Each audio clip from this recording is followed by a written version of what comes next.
간밤에 뉴욕 3대 지수 모두 상승 마감했습니다. 어젯밤 미국의 7월 PPI 예상치보다 좀 밑돌게 되면서 연준의 금리 인하 계획에 이 지수가 제동을 걸지 않겠다라고 하는 안도감이 시장 전체에 퍼진 건데요.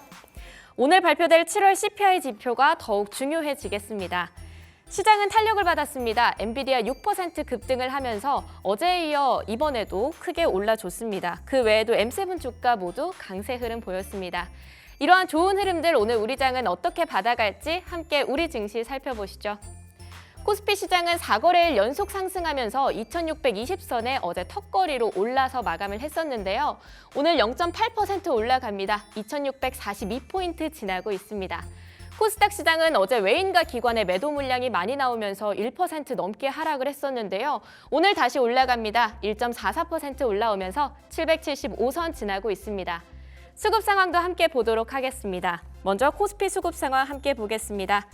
코스피는 외국인의 순매수가 어제 많이 나오면서 그래도 소폭 상승으로 마감을 할 수 있었는데요. 주요 경제지표 발표들을 앞두고 아직까지는 좀 지켜보자라고 하는 관망세가 여전히 남아 있습니다. 오늘도 외인이 사들이고 있습니다. 465억 원 정도 순매수하고 있습니다. 오랜만에 개인이 사고 있습니다. 41억 원 순매수하고 있고요. 기관은 509억 원을 매도 우위하고 있습니다. 코스닥 시장의 수급 상황도 함께 보겠습니다. 어제 외국인과 기관의 매도 물량이 꽤 많이 나왔었는데요. 오늘은 외인과 기관이 사들이고 있습니다. 400억 원 그리고 177억 원을 쌍끌이 매수하고 있습니다. 반면 개인은 458억 원 정도 팔자세 보여지고 있습니다. 종목 소식도 함께 보도록 하겠습니다. 먼저 코스피 종목 상황 함께 살펴보시죠. 1위부터 5위까지 함께 볼 텐데요. 엔비디아가 아무래도 주가가 급등을 해주기도 했고요. 어제에 이어 오늘도 여전히 빨간불 켜주고 있는 반도체주입니다. SK하이닉스 같은 경우는 어제 18만 원 위로 안착하나 하는 모습들을 보여줬었는데요. 어느덧 또 올라서 2.5% 올라서 18만 6,600원을 지나고 있습니다. 그 위에까지 오늘 뚫어볼 수 있을지 함께 지켜보면 좋을 것 같고요. 삼성전자 1.4% 올라왔습니다. 7만 7,300원 지나고 있는데요. 노조 관련 이슈가 끊이지 않고 있습니다. 특히 이번 주에 샌드위치 연휴가 있죠. 이때 다시 한번 파업 소식을 알리기도 했는데요. 이러한 오름세에 혹시라도 악재가 되지 않을지 함께 보셔야겠습니다. LG에너지솔루션도 어제에 이어 오늘도 강세 보이고 있습니다. 3% 올라오면서 34만 원에 매매가가 체결되고 있는데요. 중국차 배터리에 대한 불안감이 고조되고 있는 상황에서 배터리 실명제 수혜를 입고 어제 상승 마감했는데 오늘도 그 흐름 받아 쭉 이어가고 있습니다. 삼성바이오로직스 91만 2천 원 나옵니다. 2.88% 빠진 모습이고요. 현대차는 보합입니다. 24만 3천 원 체결되고 있습니다. 자동차주도 배터리 실명제와 또 해외 수출에 강세를 입었다라고 하는 여러 가지 훈풍 요소들이 있는데요. 그럼에도 불구하고 전기차 포비아 확산세가 끊이질 않고 있는 상황에서 여전히 악재로 작용하고 있는 모습입니다. 그래도 현대그룹 쪽에서 자사의 전기차를 대상으로 좀 대대적인 안전점검을 나서겠다라고 얘기를 했지만 아직까지도 그 악재를 여전히 회복하지 못하고 있는 모습으로 보입니다. 넘어가서 6위부터 10위까지도 함께 짚어보겠습니다. 삼성전자 우 61,700원, 삼성전자와 함께 올라가고 있습니다. 또 셀트리온은 19만 2,200원 지납니다. 한 0.26% 약세 보이고 있고요. 기아차는 현대차와 달리 0.2% 좀 떨어졌습니다. 10만 2,500원을 지나고 있는데요. 자동차주의 활약이 조금 더 기대를 해볼 만한데 개인적으로 아쉬운 모습입니다.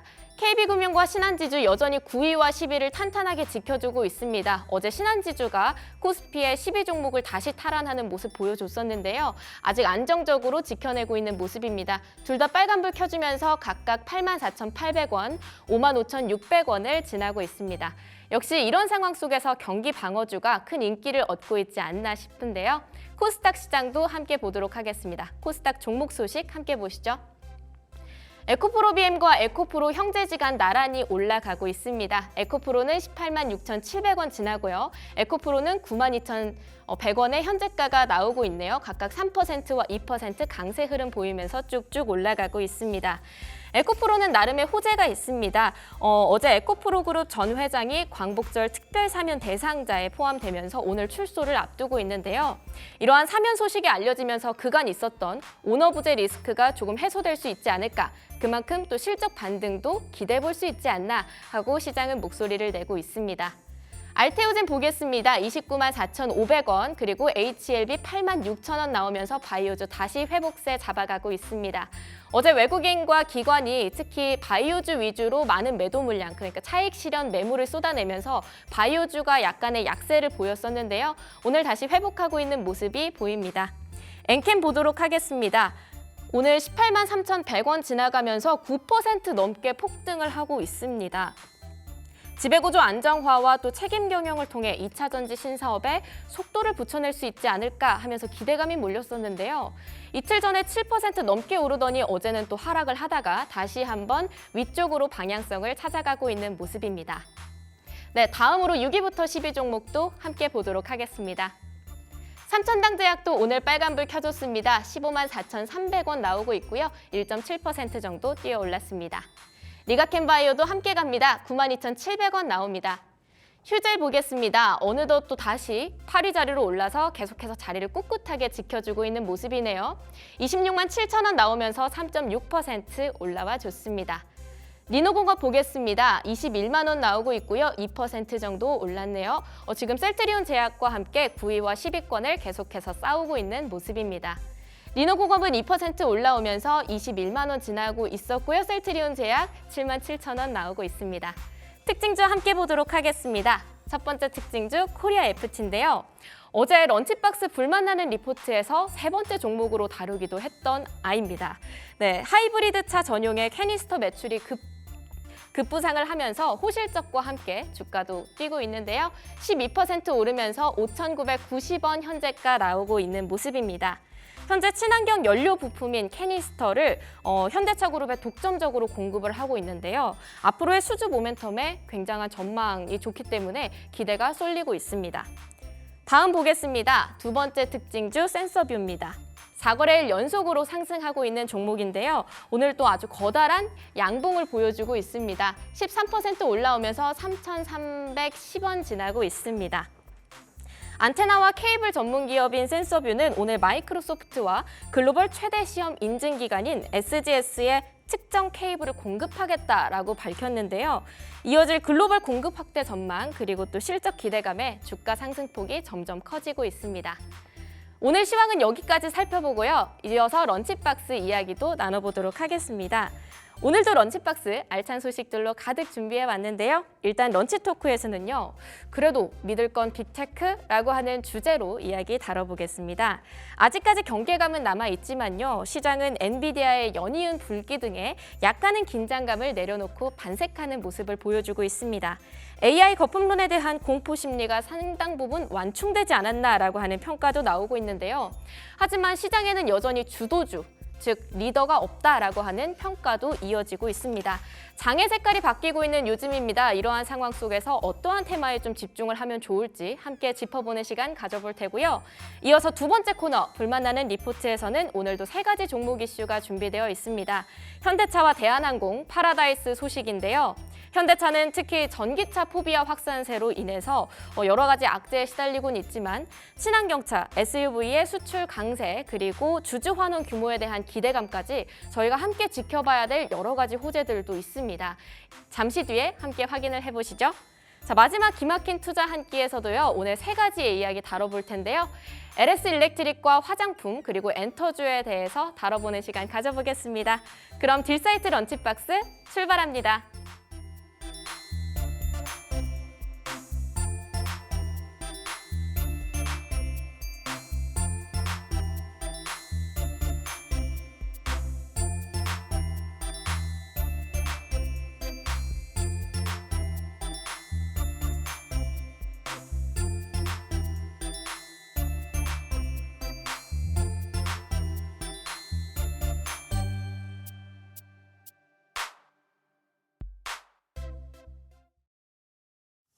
네, 많은 분들이 채팅창에 이미 들어와 계십니다. 카니님, 이지혜님, 은주님, 엄진성님이 뭐야 왜 이렇게 이뻐 이렇게 말씀을 하셨는데 어제 체리공주고 오늘은 뭡니까? 오늘은 그냥 공주입니다. 그냥 공주인 걸로 하죠. 딱히 없습니다. 아, 네. 오, 대단한 방송인이네요. 알겠습니다. 자, 오늘 런치 토크, 리포트 그리고 귀막힌 투자한끼 있는데요.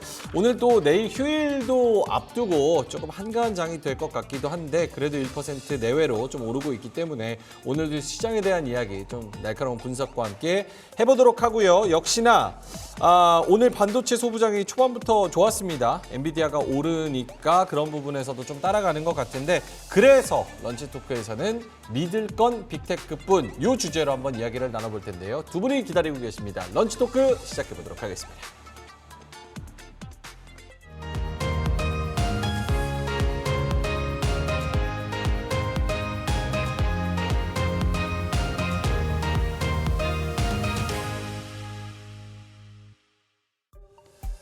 자, 뭐 거품론이 있어도 믿을 거, 투자할 거, 돈이 도는 거 여기는 빅테크밖에 없다라는 의견도 다시 한번 고개를 들고 있습니다. 두 분과 함께 이야기를 나눠보죠. KR리서치의 김대준 대표님 그리고 우리 경제 유튜버 돈쌤 정현두님 모셨습니다. 어서 오세요. 네, 안녕하십니까. 두 분 다 약간 AI 거품론은 사실상 거품론 자체가 거품이다라는 거에 원래 생각을 가지고 계셨었나요? 그 거품이라는 건 이제 사후적인 표현이잖아요. 그렇죠. 터지기 전까지는 랠리인 거고 이제 터져야 이제 거품인 건데 저는 이제 거품을 몇 번 경험을 해보니까 이 정도는 아직 거품은 아니지 않았나. 그 진짜 거품이라고 하면 지금보다 한 3배 정도. 의 강도를 좀 보여줬던 게 기억이 나는데 저는 아직 잠깐 그 사이사이 조정은 있어도 아직 거품의 정점에 가기에는 너무 좀 싱겁다라는 생각을 조금 가지고는 있었습니다. 근데 어찌됐든 최근에는 이격이 벌어졌으니까 나스닥이 비싸져서 좀 조정을 받았던 거에 대해서는 이제 저는 그렇게 해석을 하고 있는데 크게 봐서는 아직 끝은 아니다라고 보고 있습니다. 알겠습니다. 거품론은 조금 겁주기용이 아니었나. 커지기 전까지는 이제 점점 계속 커지는 거니까 아직은. 알겠습니다. 네. 김대준 대표님도 역시 같은 생각이십니까? 네. 돈샘 말씀에 일부 동의하고 또 다른 측면으로 이제 해석을 해드리면 파월 의장이 얘기했죠. 거품은 터지고 나서야 그게 거품인 줄 알았다라고 얘기를 했는데 저도 마찬가지로 지금 현재 움직이고 있는 빅테크 종목들 AI 쪽의 산업 자체에 대해서 아직은 거품이 아니다라고 의견에 동의하는 바입니다. 알겠습니다. 두 분 다 좀 지나고 났을 때 AI 버블론 요거는 조금 기우였지 않았나 이런 말씀을 해주셨습니다. 13일 현지 시간으로 엔비디아가 계속해서 좀 올라주고 있는 상황입니다. 이게 조금 하락하면서 급락하는 듯 했다가 다시 8월 12일 기준으로 109달러 2센트까지 올라온 그런 상황이고요. 뭐 전고점에 135달러를 다시 갈 수 있을지 없을지는 우리는 지금 모릅니다. 하지만 8월 말에 있는 엔비디아 매출, 엔비디아 실적 공개 여기서 어떤 이야기를 하는지에 따라서 다시 한번 뭔가 탄력을 받을 수 있을지 8월 13일까지 나오는데 116달러까지 올라온 그런 상황이네요. 자, 그러면 두 분한테 요거 한번 여쭤보겠습니다. 엔비디아가 다시 한번 전고점 트라이를 할 수 있을지가 첫 번째. 네.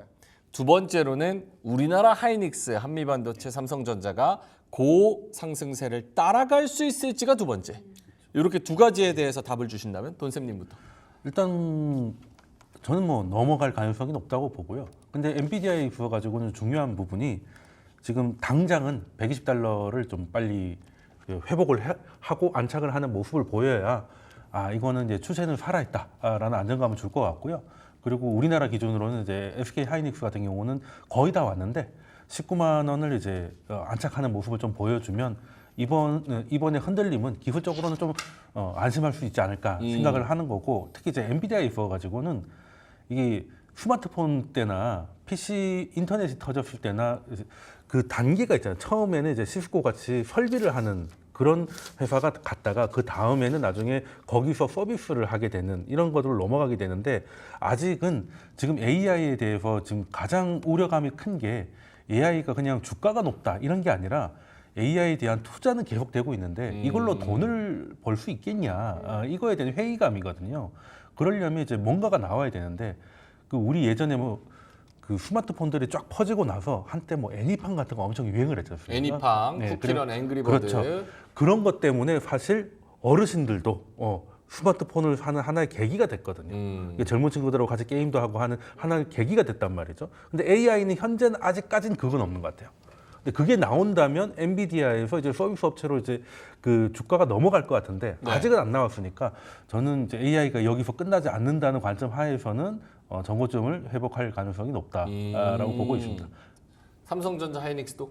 그렇죠. 일단은 삼성전자는 AI에서 조금 약한 모습을 보이는 게 좀 슬프기 때문에 일단 삼성전자는 이제 매일 그 오보가 나오는 그 퀄 테스트를 진짜를 좀 통과를 해줘야 되는 게 중요할 것 같고 하이닉스 같은 경우야 당연히 이제 엔비디아가 $120 넘어가고 다시 추세를 회복하면 지금도 엔비디아 반등하니까 하이닉스가 그대로 따라가고 있는 모습이지 않습니까? 한미 반도체 마찬가지고 그리고 사실 반도체 업황이 좋다고 해도 다 좋은 건 아니에요, 사실은. AI 관련이 좋은 거거든요. 그래서 AI는 계속 엔비디아가 이끌어주고 이후에는 사실 반도체가 AI 외에는 안 쓰는 것도 아니기 때문에 그런 것들이 이제 삼성이나 이런 것들 소위 말하는 레거시들이 좀 돌아온다면은 좀 괜찮지 않을까라는 생각을 좀 갖고 있습니다. 알겠습니다. 네. 김대준 대표님한테도 같은 질문을 드린다면 엔비디아 정고점 드라이 플러스 우리나라 전자닉스. 저는 거품은 아니지만 중립 의견을 드릴 것 같습니다. 그래요? 네. 김대준 대표님은 원래 성향이 네. 굉장히 좋은 말씀 쪽으로 많이 하시고 네네. 굉장히 파이팅하자 이런 느낌인데 조심은 하자. 중립입니다. 중립. 중립이면 사실 증권사에서도 중립이면 매도 의견인데. 왜 그런지 네. 제가 준비한 자료 함께 보시면서 좋습니다. 그 내용을 한번 이해를 우리 함께 같이 해보도록 하시죠. 첫 번째 그림을 보시게 되면 엔비디아의 주가 습성이라고 할까요? 과거 주가 흐름을 지금도 비슷한 형태로 유지하는 모습에서의 그림입니다. 지난 분기 실적 발표 시점에서 주가 움직임에서의 상황을 보게 되면 두 번의 고점 이후에 주가가 한 22% 정도 하락을 했어요. 네. 그리고 실적 발표 한 달 전부터 주가가 상승을 했고요. 그리고 실적 발표가 나오면서 호실적이 발표됐고 여기에 대한 주가도 반응을 하면서 140불 수준까지의 주가 상승이 나타났습니다. 지금 주가 흐름이 그때와 그러니까 지난 분기 실적 시즌에서의 흐름과 아주 유사한 형태에서의 모습을 보여주고 있거든요. 주가 수준에서도 한 26% 하락을 했고요. 지금 반등을 주고 있는 과정에서의 흐름도 지난 분기 실적 발표 시즌에서의 주가 상황과 아주 유사한 형태에서의 모습들을 보여주고 있습니다.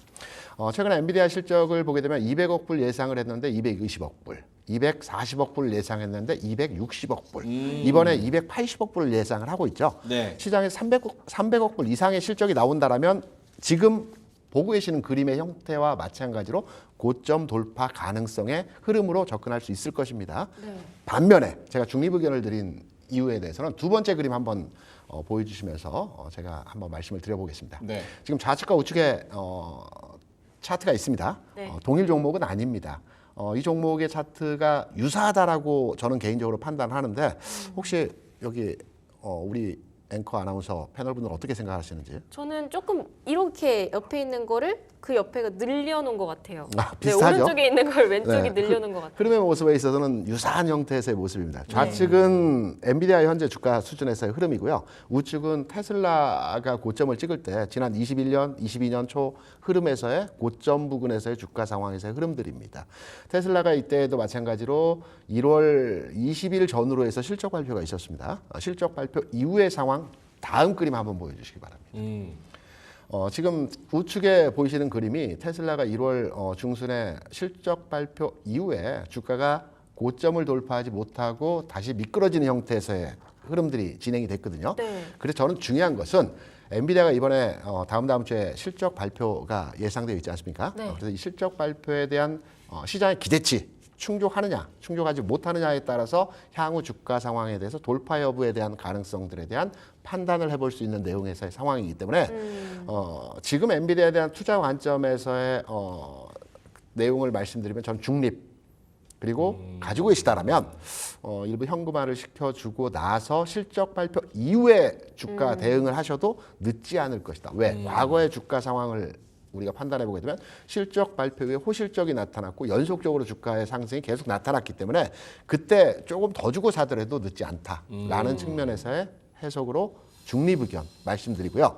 하이닉스에 대해서도 비슷한 맥락이지만 하이닉스는 조금 더 긍정적입니다. 그래요? 오히려 하이닉스가? 네, 그렇습니다.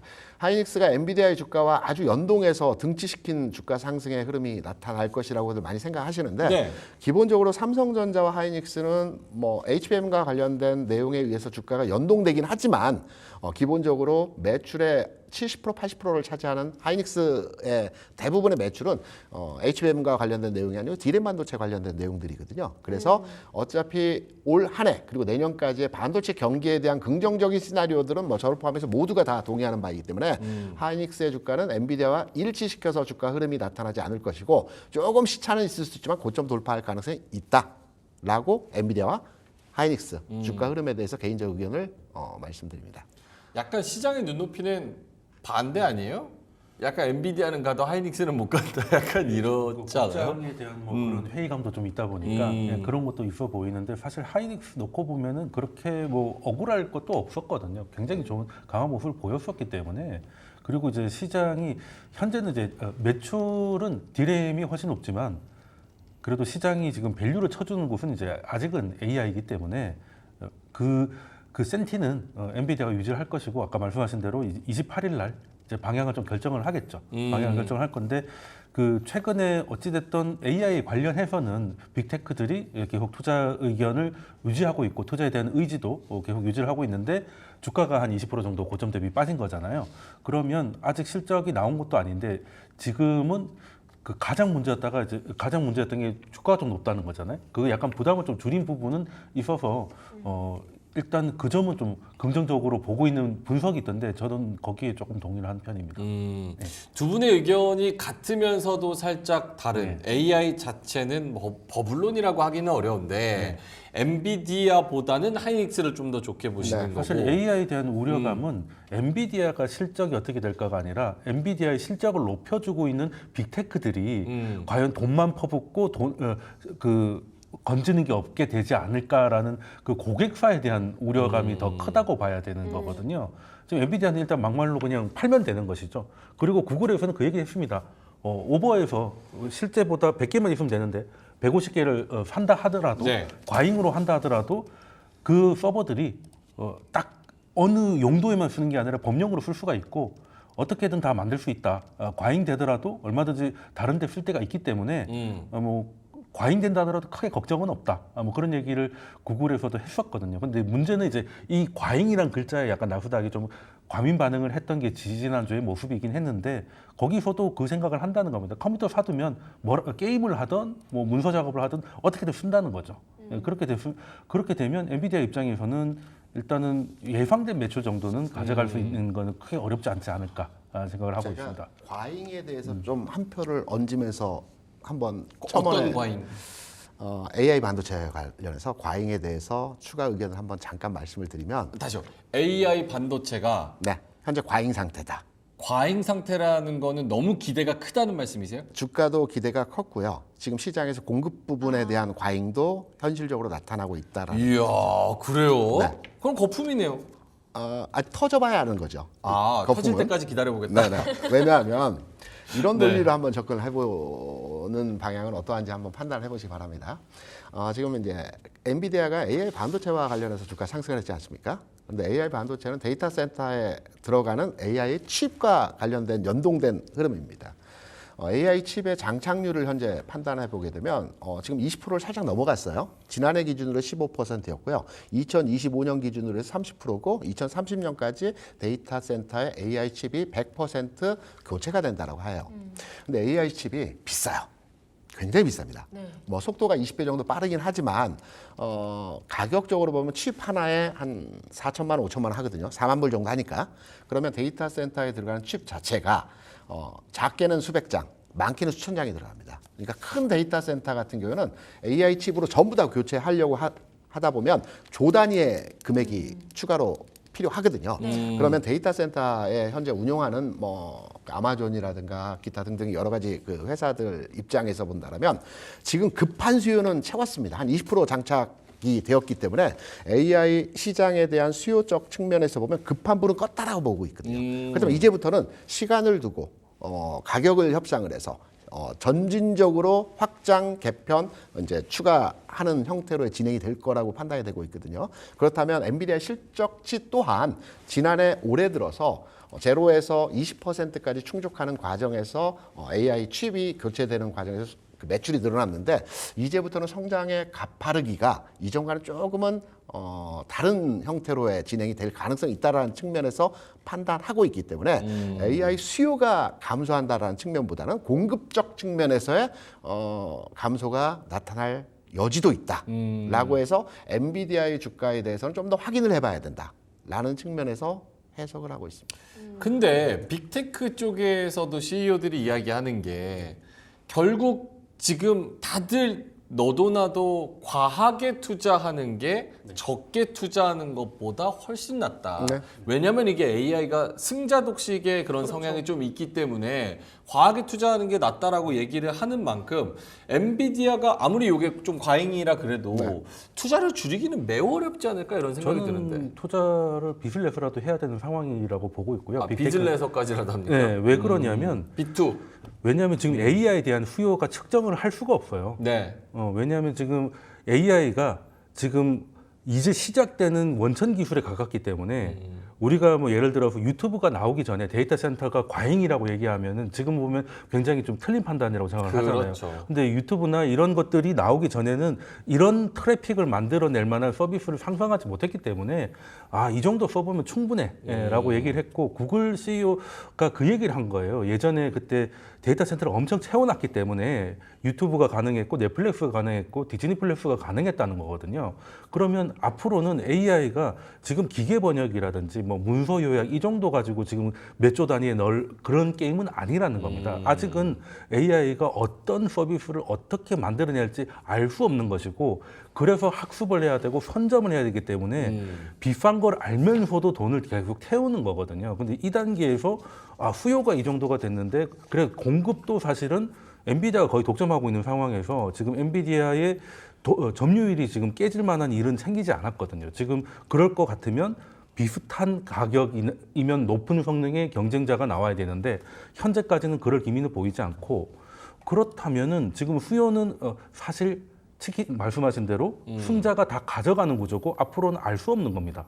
그럼 이 모든 거를 지금 당장 집값이 좀 비싸다고 해서 포기를 하게 된다면 도태된다는 것이죠. 그래서 델 CEO도 이제 마이클 델도 그 얘기를 했거든요. 즉 이거는 비용의 문제가 아니다. 비용은 잊어버리라고 했거든요. 이거는 이 업계에서 우리가 적응해서 살아남느냐 죽느냐의 문제지 이거 뭐 칩 하나가 4만 불, 5만 불 이런 얘기는 하지 말라고 잊어버리고 그냥 이 기회를 놓치기가 너무너무 아쉽다라고 얘기를 했었거든요. 그게 지금 미국 대형 빅테크 경영진들의 공통된 생각이라고 생각을 합니다.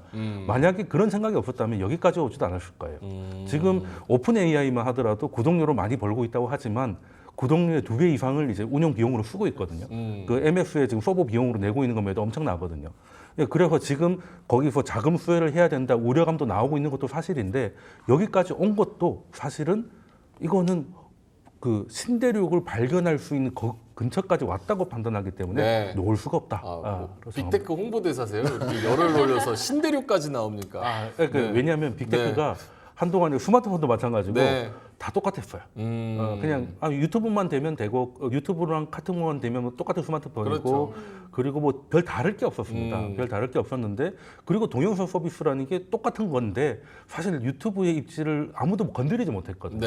그리고 AI도 마찬가지라는 것입니다. 그래서 이거를 하나 컴퓨터든 뭐 디바이스든 휴대폰이든 새로운 걸 만들려고 하면 새로운 창출을 할 수 있는 오랜만에 모멘텀이 사실은 스마트폰 이후로 처음 나온 거기 때문에 빅테크 기업들은 여기서 기회를 찾아야 된다. 알겠습니다. 이게 뭐 공급 과잉인지 버블인지 어쩌는지 두 분의 의견을 잘 주셨는데 사실 엔드 유저단의 소비자가 이걸 어떻게 사용하느냐가 아직 체감이 안 돼서 지금 이런 버블론이 나오는 것 같거든요.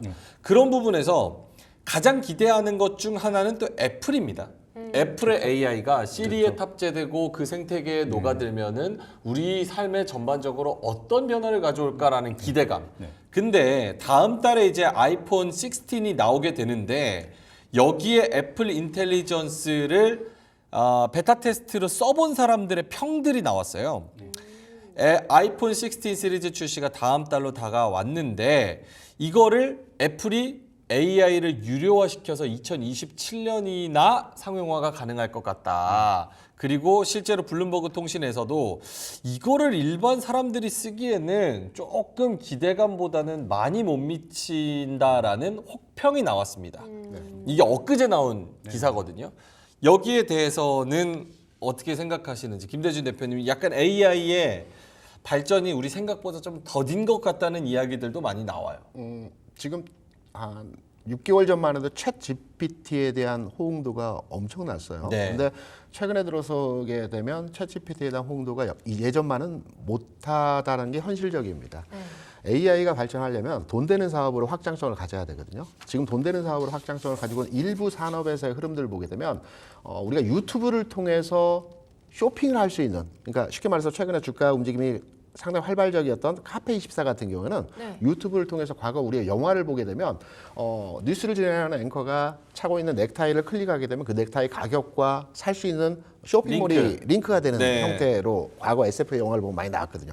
아직 2단계까지는 진화하지 못했지만 2단계로 가고 있는 현상들입니다. 그래서 AI가 확장성을 가지고 돈 되는 사업으로 진행되기 위해서는 이런 사업들이 좀 더 시간차를 두고 진행이 되어야지만 AI에 대한 폭발적인 수요 증가가 앞으로도 이어질 것이라고 판단되고 있고요. 지금 현재의 상태는 돈 되는 사업, 지금은 투자 단계이죠. 쉽게 말씀드려서 최근에 이제 SK 이노베이션의 주가가 흔들흔들했던 것은 캐즘의 문제도 있지만 캐펙스, 과도한 설비 투자에 대한 문제로 인해서 주가가 출렁출렁했다는 부분도 우리가 감안을 해야 됩니다. 그렇다면 AI가 앞으로 성장상 산업인 것에 대해서는 틀림없이 저도 동의를 하는 바입니다. 그런데 과도기 단계이죠. 현재는 AI가 성장 단계에서의 과도기 상황이기 때문에 돈 되는 사업에 대한 어떤 모멘텀이 만들어지기 전까지는 출렁임의 과정이 좀 더 진행될 가능성이 높다라는 측면으로 AI 산업에 대한 전체적인 것을 이해하고 있습니다. 알겠습니다. AI 홍보대사 우리 돈쌤님은요?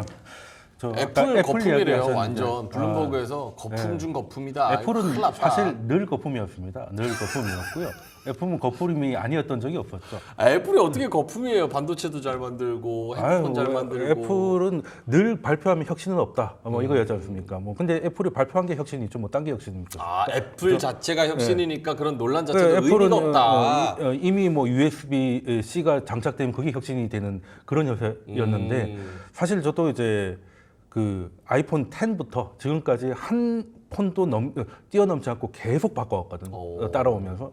그러니까 나름 액동입니다. 집에 가면 과수원이에요.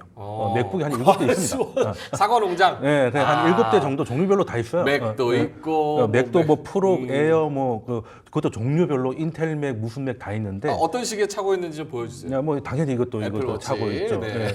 그래서 원래 제가 시계를 좋아했는데 네. 요거 때문에 시계를 못 사고 있어가지고 아하. 네, 그래서 2개를 다 차고 다닐 때 너무 웃기더라고요. 두 개를 다 사보셨어요? 네, 한번 해봤더니 좀 되게 없어 보이더라고요. 진골 네. 랩등이. 네. 네. 그래 해본 입장에서 그 제가 처음으로 건너뛴 폰이 아이폰 15입니다. 지금 14를 쓰고 있거든요. 네.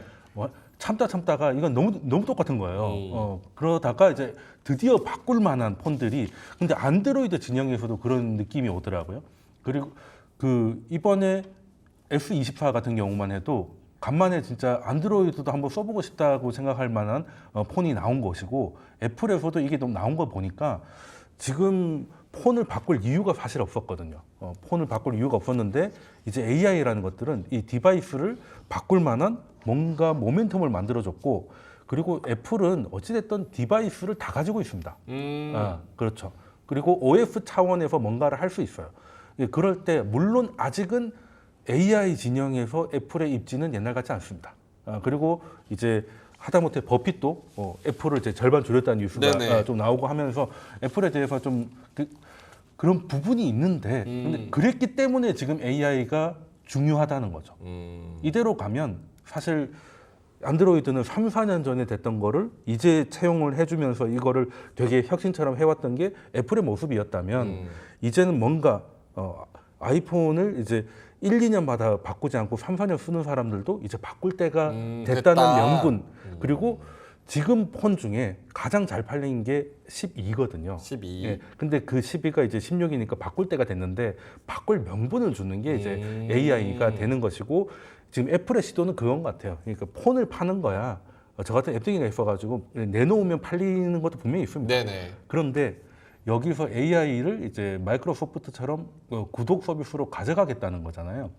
물론 아직은 돈 주고 쓸만한 건 아닌 것 같아요. 예, 저도 이제 베타 테스팅을 참여를 해보면 이런 걸 가지고라는 생각은 드는데 그래도 일단은 시작은 된 것이고 어느 정도 성과가 나온다면은 이거는 애플의 새로운 분위기가 될 것이고 이거는 애플뿐만이 아니라 AI에서 드디어 돈 버는 사업이 나올 수 있겠다라는 그렇죠. 것이고 그리고 이제 돈 버는 사업이 없다 이런 얘기는 계속 나오고 있는데 골드만삭스부터 시작해가지고 근데 이런 산업은 갑자기 나타나요. 그러니까 스티브 잡스나 뭐 이런 그 스타 플레이어가 나와가지고 사실 아이폰 처음 나왔을 때 지금이야 우리가 아이폰 쓰는 게 스마트폰 쓰는 게 너무 당연하지만 처음 나왔을 때 어차피 다 있는 것인데 뭐 굳이 폰에다가 그렇게 해야 되냐 분위기가 분명히 있었거든요. 그렇죠. 예.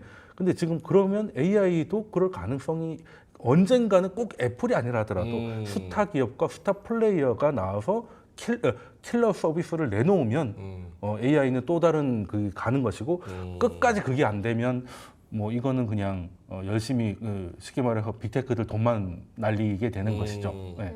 아까 애플워치 2개라고 하셨어요? 애플워치는 이제 2개에다가 하나는 팔았습니다. 두 개 하나 암산자님이 애플워치 2개가 아니라 제가 원래 시계를 좋아했어요. 원래 아날로그 시계. 그 네. 애플워치는 발목에 차시면 어떠냐는 그런 의견이 있어요. 그 발목에 차 나만 돌면. 네. 네, 알겠습니다. 네, 알겠습니다. 저 궁금한 거 있습니다. 네. 그 제작진들이 준비한 자료를 보면 뉴욕 증시 최근 일주일 등락률이 나와 있는데요.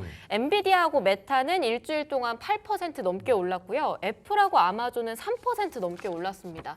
그리고 지수도 보면 나스닥 지수가 이제 제일 많이 올랐잖아요. 그래서 월가에서도 이제 매수해라 이렇게 추천을 하고 있다고 하는데 저는 또 그냥 다시 비싸진 게 아닌가? 약간 이런 걱정이 되거든요. 여전히 빅테크 들어가도 되는지 아직까지도 유의미한지 궁금한데 김대준 대표님부터 먼저 들어보고 싶습니다. 애플하고 엔비디아를 동일 선상에서 판단하는 건 좀 어렵고요. 왜냐하면 엔비디아 같은 건 140불 수준에서 100불 깨진 이후에 지금 뭐 110불 돌파했죠. 그러면 앞으로 고점까지의 수준은 한 30% 정도 수준이 남아 있는 상태입니다. 네. 근데 애플의 주가를 보게 되면 240불 고점에서 대략 200불 수준까지 내려왔다가 지금 220불입니다. 그러니까 고점까지의 편차가 15%, 7%이 정도 수준이거든요. 그렇다고 본다라면 단순하게 이제 최근의 주가 반등치에 대한 부분을 판단하는 것이 아니고 이전에 고점 수준 상태에서 현재 위치한 주가의 수준이 어느 정도이냐에 따라서 시장에서 탄력도를 우리가 판단할 수 있는 겁니다. 바꿔서 제가 질문을 드려볼게요. 네. 지금 뭐 M7 종목 이외에 네. 미국 시장에서 가장 강한 종목이 어떤 종목일까요? M7 종목 이외예요? 제가 말씀드린 거를 유추해서 해당 내용을 답을 주시면 될 것 같아요. 왜냐하면 제일 강한 종목 노보논디스크. 일라일릴입니다. 일라일리 주가를 보게 되면 네. 거의 고점 근처까지 왔거든요. 최근에 하락 이후에 반등치에서의 상황을 보게 되면 네. 그렇다면 시장에서 가장 강한 종목은 역시 제약바이오, 미국에서 헬스케어 이쪽이 제일 강하다라고 우리가 판단할 수 있는 거죠. 반면 애플 같은 경우에는 빠진 이후에 회복력은 나타나고 있지만 점진적으로 흐름이 진행될 상황에서 흐름이고요. 엔비디아 같은 건 아직 갈 길이 좀 멀다. 라는 측면으로 이해할 수가 있겠죠. 애플이랑 엔비디아랑 또 이렇게 나눠서 봐야 되는 거군요. 네, 다르다고 판단합니다. 돈쌤은 어떻게 생각하시나요? 결론이 뭐예요, 그래서?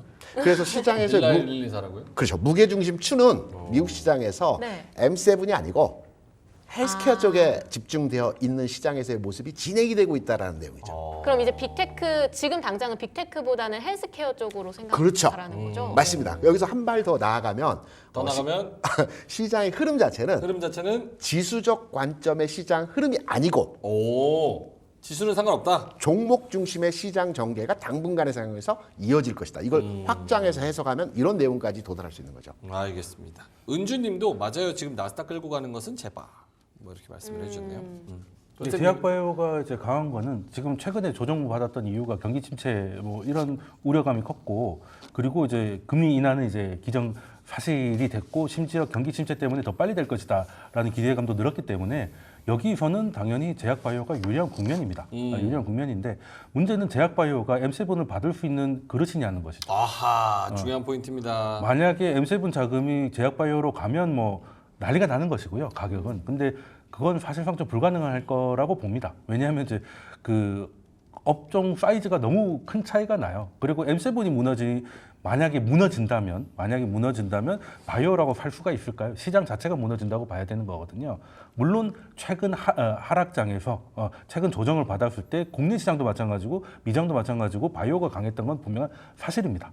그건 이제 그럴 만한 이유가 있었던 것이고 그리고 제약바이오를 제가 나쁘게 보는 건 아니지만 M7에서 제약바이오로 넘어간다고 보기에는 일단 사이즈 차이가 너무 커서 이거는 제약바이오만 남고 나머지 시장이 다 붕괴된다고 봐야 되느냐라고 보기에는 저는 조금 약간 퀘스천이 좀 있고요. 그리고 M7도 지금 펀더멘탈의 문제가 아닙니다. 그냥 너무 비싸졌기 때문에 가격 조정이 있었던 것뿐이고 그리고 가격 조정이 또 좀 됐기 때문에 부담을 좀 덜었던 부분이 있고 그리고 앞으로는 이제 지금 문제가 되는 것 중에 하나가 리더십 부재입니다. 리더십 부재. 그러니까 시장이 이 거대한 그 M7이라는 걸 밀고 당기려고 하면 뭐 미국의 대선이라든지 이런 것들이 좀 결론이 나와야 될 것인데 현재는 지금 뭐 트럼프가 당선될 것 같다가도 지금은 또 아닌 문제거든요. 근데 또 생각을 해보니까 트럼프의 당선이 증시에 좋을 줄 알았는데 꼭 그런 거가 아닐 수도 있겠다는 생각을 들고 특히 이제 해리스 진영에서 그런 얘기가 여유가 생긴 거죠. 여유가 생기니까 이제 중앙은행의 독립성을 인정하겠다. 뭐 물론 당연한 얘기입니다만 트럼프는 인정하겠다는 얘기를 안 했잖아요. 그러니까 자기가 당선될 것 같을 때는 금리 인하 하지 말라라고 했고 그 지금 금리 인하가 지금 민주당을 현 정부를 도와줄 수 있다고 판단했기 때문에 그랬다가 또 그게 안 되니까 인하를 하라 뭐 이런 식으로 왔다 갔다 하고 있는데 해리스 같은 경우는 이제 독립성을 맡기겠다고 하니까 사실 파월이 굉장히 전무적인 판단을 잘하지 않습니까? 파월 얘기 왜 하시는 거죠? 네, 그러면 금리 인하를 네. 조금 할 수 있는 상황이 조금 더 생기지 않았나? 생기면 이렇게 되면 M7은 그리 나쁜 환경이 아닌 것이죠. 바이오도 물론 좋은데 M7도 그 두 개를 굳이 분리할 필요가 있을까라고 생각합니다. 근데 경기 침체 가능성이 높아지면 바이오가 더 강할 것이고. 그 엔비디아도 바이오 하잖아요. 네, 뭐 근데 이제 엔비디아를 바이오 보고 들어가는 사람은 그렇게 많지는 않으니까요.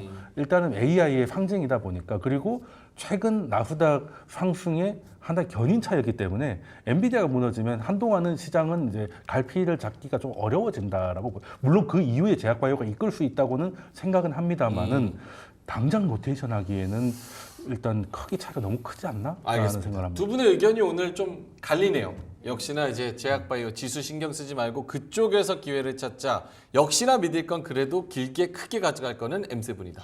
네. 이번 주에 좀 발표되는 경제 지표들이 되게 중요한 게 많잖아요. 그럼요.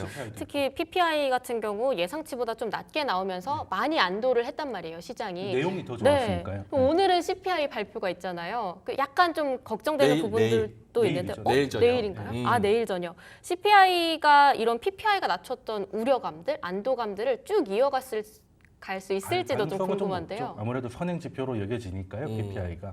그리고 PPI도 주로 이제 서비스에서 좀 빠지고 재화에서는 좀 버티는 모습을 보여줬으니까 재화가 많이 빠졌으면은 아무래도 경기 침체 우려감이 커졌을 텐데 그 반대로 나와서 좀 안도감이 컸다고 생각하는데 CPI에서 연결이 되면 더 좋을 거다 생각을 하고 있습니다.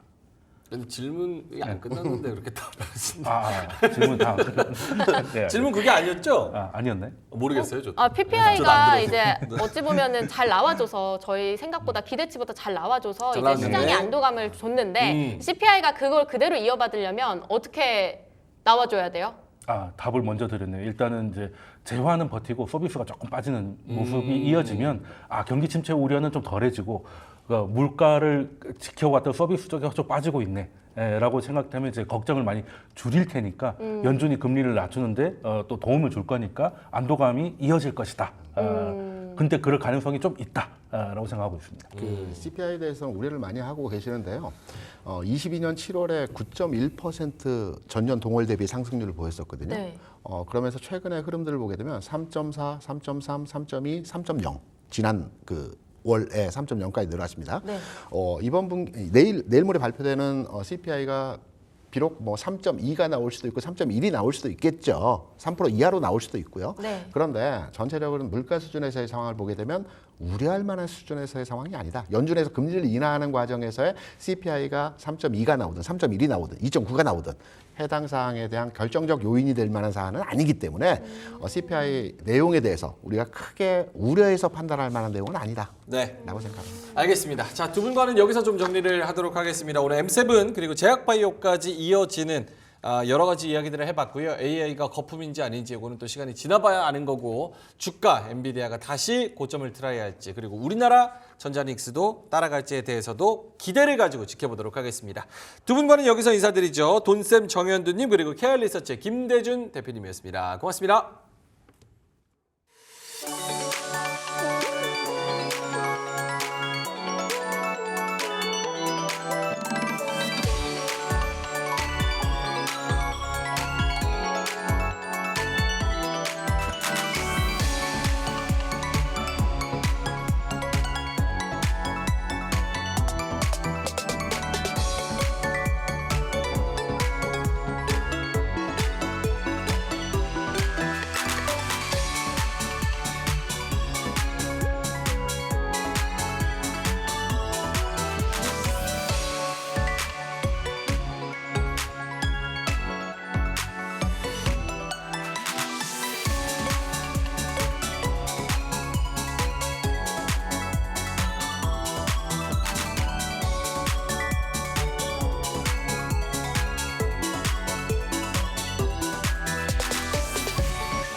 SK이노베이션은 세계 최대 글로벌 의결권 자문기관인 ISS와 글래스루이스가 잇따라 SK이노베이션과 SKENS의 합병에 대해 주주와 투자자의 지지를 권고했다고 전했습니다. 독일 자동차 브랜드 폭스바겐과 아우디의 수입사인 폭스바겐 그룹 코리아가 14일 홈페이지를 통해 자사의 모든 전기차 차종에 LG 에너지솔루션과 삼성 SDI 등 국내 업체 배터리를 탑재하겠다고 밝혔습니다.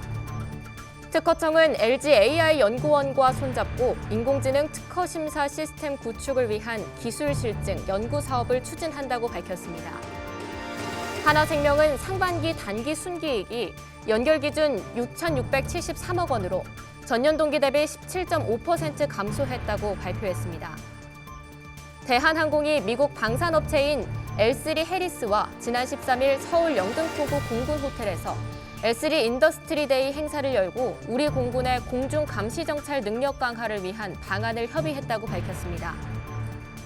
한지는 아시아 물류 시장에서 입지를 강화하기 위해 싱가포르에 법인을 설립하고 아세안 네트워크 구축에 나선다고 밝혔습니다. 현대 트랜시스는 2040년까지 국내외 모든 사업장에서 100% 재생에너지를 사용하겠다는 목표를 담은 2024 지속가능 경영 보고서를 발간했다고 밝혔습니다. 셀트리온은 미국 식품의약국으로부터 자가면역 질환 치료제인 코센틱스 바이오시밀러 CTP55의 글로벌 임상 3상 진행을 위한 임상시험 계획서 승인을 획득했다고 밝혔습니다.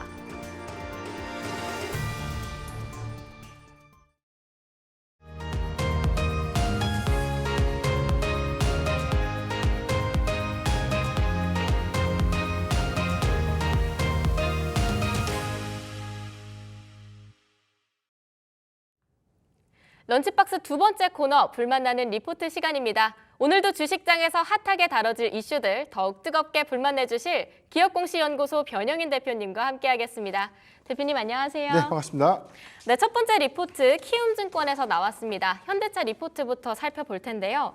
현대차가 하반기에 새로운 주주환원 정책을 내놓을 가능성이 더욱더 높아졌다고 합니다. 때문에 기대감도 쏠리고 있는데요. 현대차의 주주환원 규모폭을 어느 정도로 생각해 봐야 될까요? 네, 시장이 지금 제일 많이 관심을 보고 있는 이 일정 모멘텀 8월 28일 날 개최가 될 예정인 현대차 인베스터 데이에서 과연 이제 어떤 선물 보따리를 좀 많이 내놓을 것인가. 이전에는 신차 출고에 관련된 일정이라든가 향후에 어떤 사업 전략 계획 부분에 대한 관심도가 더 높았는데 네.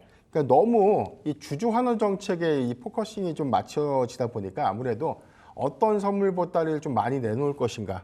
그러니까 이게 좀 더 포인트가 된 것이 좀 다소는 좀 안타깝지만 네. 그럼에도 불구하고 향후 이게 주주 환원율이 사실 뭐 추진될 수 있는 미래의 어떤 기업 밸류 프로그램과 동일한 어떤 그래서 뭐 도요다를 좀 모델로 좀 한다면 약 40% 가량의 어떤 주가 반영 효과가 좀 있었어요.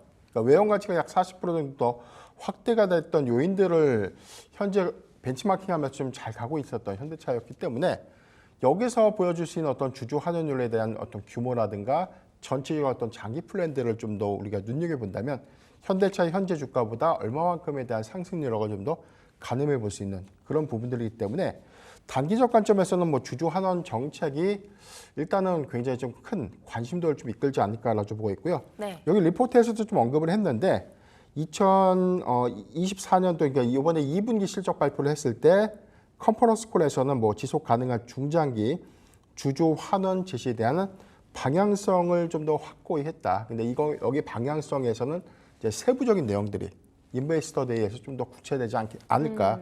이제 그런 기대감이 좀 더 부각될 수 있다고 보고 있고 인도법인의 IPO에 따른 현대차 본사의 자금 조달 계획이 겹쳐지는 시기인 만큼 일각에서는 연간 수조 원 단위의 자사주 매입가 소각이라는 다소 과한 기대감이 형성되어 있는 만큼 선체적인 정상화 필요성을 좀 제시하고자 한다. 너무나 이제 기대치가 좀 너무 크기 때문에 조금 냉정하게 좀 바라보겠다. 뭐 이런 뜻입니다. 그러니까 전체적으로 또 주주 환원율을 좀 먼저 공개했던 기아를 조금 판단점으로 좀 볼 텐데 네. 당기 순이까지면서 현대차가 14조 6천억 원이 올해 좀 연간으로 좀 추정되고 있고요. 기아가 10조 7천억 원 좀 예상을 하고 있어요. 그러니까 항상 말씀드렸지만 배당을 많이 줄 수 있고 주주 환원 정책을 많이 펼치려면 뭘 잘해야 되죠? 돈을 많이 벌어야 돼. 이익을 많이 내야지 줄 수 있는 거지. 이익가는 범위 내에서 주주 환원 정책을 할 수 있는 거지. 이익을 내지 못하는데 네. 이거 많이 뭐 있는 현금이라고 다 끌어다 할 수 있는 그런 것들은 아니라는 것이죠. 그렇죠.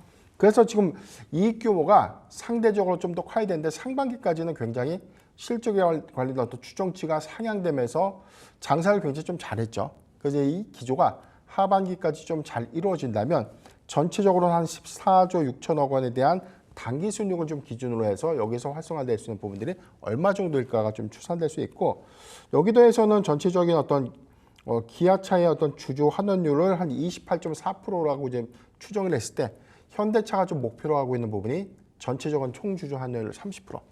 만약 이제 배당 성향의 30%라고 본다면은 전체적인 어떤 이익 규모의 14조 6천억 원의 30%라는 이 배당금을 30%를 배당금으로 좀 지급한다는 것인데 이런 부분들보다 전체 총주주 환원율은 다 배당금으로 또 실물 지급할 수는 없으니까 네. 이 부분은 뭐 일정 부분에 대한 자사주를 취득하거나 소각하는 어떤 계획안까지 다 포함하지 않을까라고 보고 있고 이런 규모를 전체적으로 한 30%로 좀 추정하지 않을까라고 좀 판단을 하고 있습니다. 도요다가 벤치마킹에 있던 부분들이 총 주주 환원을 좀 40%대 달성에 대한 중장기 계획을 좀 추진했기 때문에 당장 40%대까지 좀 확대할 수 있는 요인은 아니지만 30%대부터 뭐 내년에는 뭐 한 2에서 3%, 그 다음에는 뭐 35에서 6%. 점진적으로 좀 더 우상향시킬 수 있는 총 주주 환원율에 주목을 좀 해봐야 되지 않을까 좀 판단해 보고 있습니다. 그럼 30%에서 40%의 주주 환원율을 이제 달성을 한다고 한다면 네. 구체적으로 한 액수가 어느 정도 될까요? 이거는 전체 금액이기 때문에 통상적으로 좀 보면 지금 올해 예상되고 있는 부분에 대한 자사주 취득액을 상반기 한 5천억 원 규모라고 하면 이제 하반기에는 5천억 원. 그래서 지금 나오고 있는 전망들이 전체 1조 원대 규모의 자사주 취득. 그래서 아마 3분기 내지 4분기에 이어질 수 있는 규모를 한 5천억 정도로 보고요. 인도 IPO가 끝난 시점인 여기서 이제 들어오는 어떤 일부 투자 자금의 어떤 회수 부분이 내년도 한 상반기니까 내년도 한 1분기라고 보면 1분기에는 추가적으로 약 5천억 정도. 그래서 올해 하반기와 내년 1분기 초입까지 해서 1조 원 정도의 자사주 취득. 그리고 이미 이제 취득한 이제 자사주의 일부 소각 규모. 그러니까 소각 규모는 이제 앞으로 좀 이사회에서 좀 결정을 좀 할 것이고요. 네. 배당 성향에 관련된 부분들에 대해서는 나머지를 좀 배당 성향으로 좀 맞출 수 있는 부분들이 좀 있는데 전체적인 어떤 내용들을 보면 지금 소각 규모에 대한 기대치를 9,300억으로 여긴 좀 추산을 했죠. 네. 저는 이제 1조 원이라는 거는 평균 전망치를 좀 말씀을 좀 드렸던 것이고요. 네. 이 부분에 대해서는 추정치 3조 1,380억 원을 좀 고려했기 때문에 중간과 기말 배당의 합산 지급액은 약 3조 1,000억 원. 그러니까 기말의 어떤 배당 성향들은 하반기에 대한 이익 규제가 좀 더 크면 오히려 나눠줄 수 있는 배당금에 대한 재원도는 더 높아질 수 있다라고 좀 전망해 보고 있습니다. 평균적으로 5천억 원에서 1조 원까지면 꽤 네네. 큰 규모인가요? 그렇죠. 뭐 만족할 만한 수준이냐 아니냐 이거는 뭐 어떤 기준이냐에 따라 좀 다르지만 그래도 이제 과거와는 다르게 지금 현대차 그룹들이 올해를 좀 기점으로는 적극적인 주주 친화적인 어떤 행보 여기에 대해서는 이익에 대한 규모들을 조금 더 많은 부분에 대한 배분을 받기 때문에 주주 입장에서 굉장히 좋은 거죠. 그 주주들을 위해서 꾸준하게 총 주주 환원율을 좀 상향시키고 여기에 관련된 어떤 이 외형 가치의 어떤 변화, 그다음에 주주 가치에 대한 또 제고를 위해서 자사주에 대한 취득이라든가 소각 행태 내지는 뭐 배당금에 대한 성향들을 좀 높여준다면 좋은 건데 가장 좋은 건 또 현대차 주주들의 가장 좋은 건 뭐 최대 주주가 제일 좋죠. 최대 그러니까 주주가. 대주주가 제일 좋은 거예요, 사실. 네. 대주주가 제일 좋은 건데 자기도 좋고 주주도 좋고 다 좋게 좀 만들어가는 그런 과정이 아닌가라고 좀 이해하시면 좋을 것 같습니다. 주주들이 반색할 만한 다양한 이슈들이 준비가 되어 있다. 한번 계속해서 지켜보면 좋겠습니다. 첫 번째 리포트 준비된 한 줄 평 함께 보겠습니다. 네, 소문난 잔치, 먹을 것도 많은 잔치라고 좀 정리를 해드리겠습니다. 대주주와 함께 작은 주주들도 함께 잔치 즐길 수 있을 것 같습니다. 두 번째 준비된 리포트 함께 보도록 하겠습니다. 메리츠증권에서 나온 대한항공 소식인데요. 사실 티몬 위메프 사태도 있었고요. 코로나19 확산되는 그런 문제들도 있고 또 최근에는 미국발 경기 침체 악화까지 같이 더해지면서 여행주들이 많이 꺾이지 않았나 싶었는데 어떤 투자 포인트를 좀 짚어볼 수 있을까요? 예, 대한항공 항공주가 우리가 최근의 주가 흐름들을 좀 전체적으로 보거나 아니면은 뭐 LCC사들의 근본 뭐 실적 발표들에 대한 내용들을 보면 항공주가 일본에도 굉장히 좀 많은 관광객들이 좀 가고 해외 여행에 관련된 부분도 코로나19 이전 수준까지 다 회복을 하고 일부 노선은 초과 공급을 좀 하고 있죠.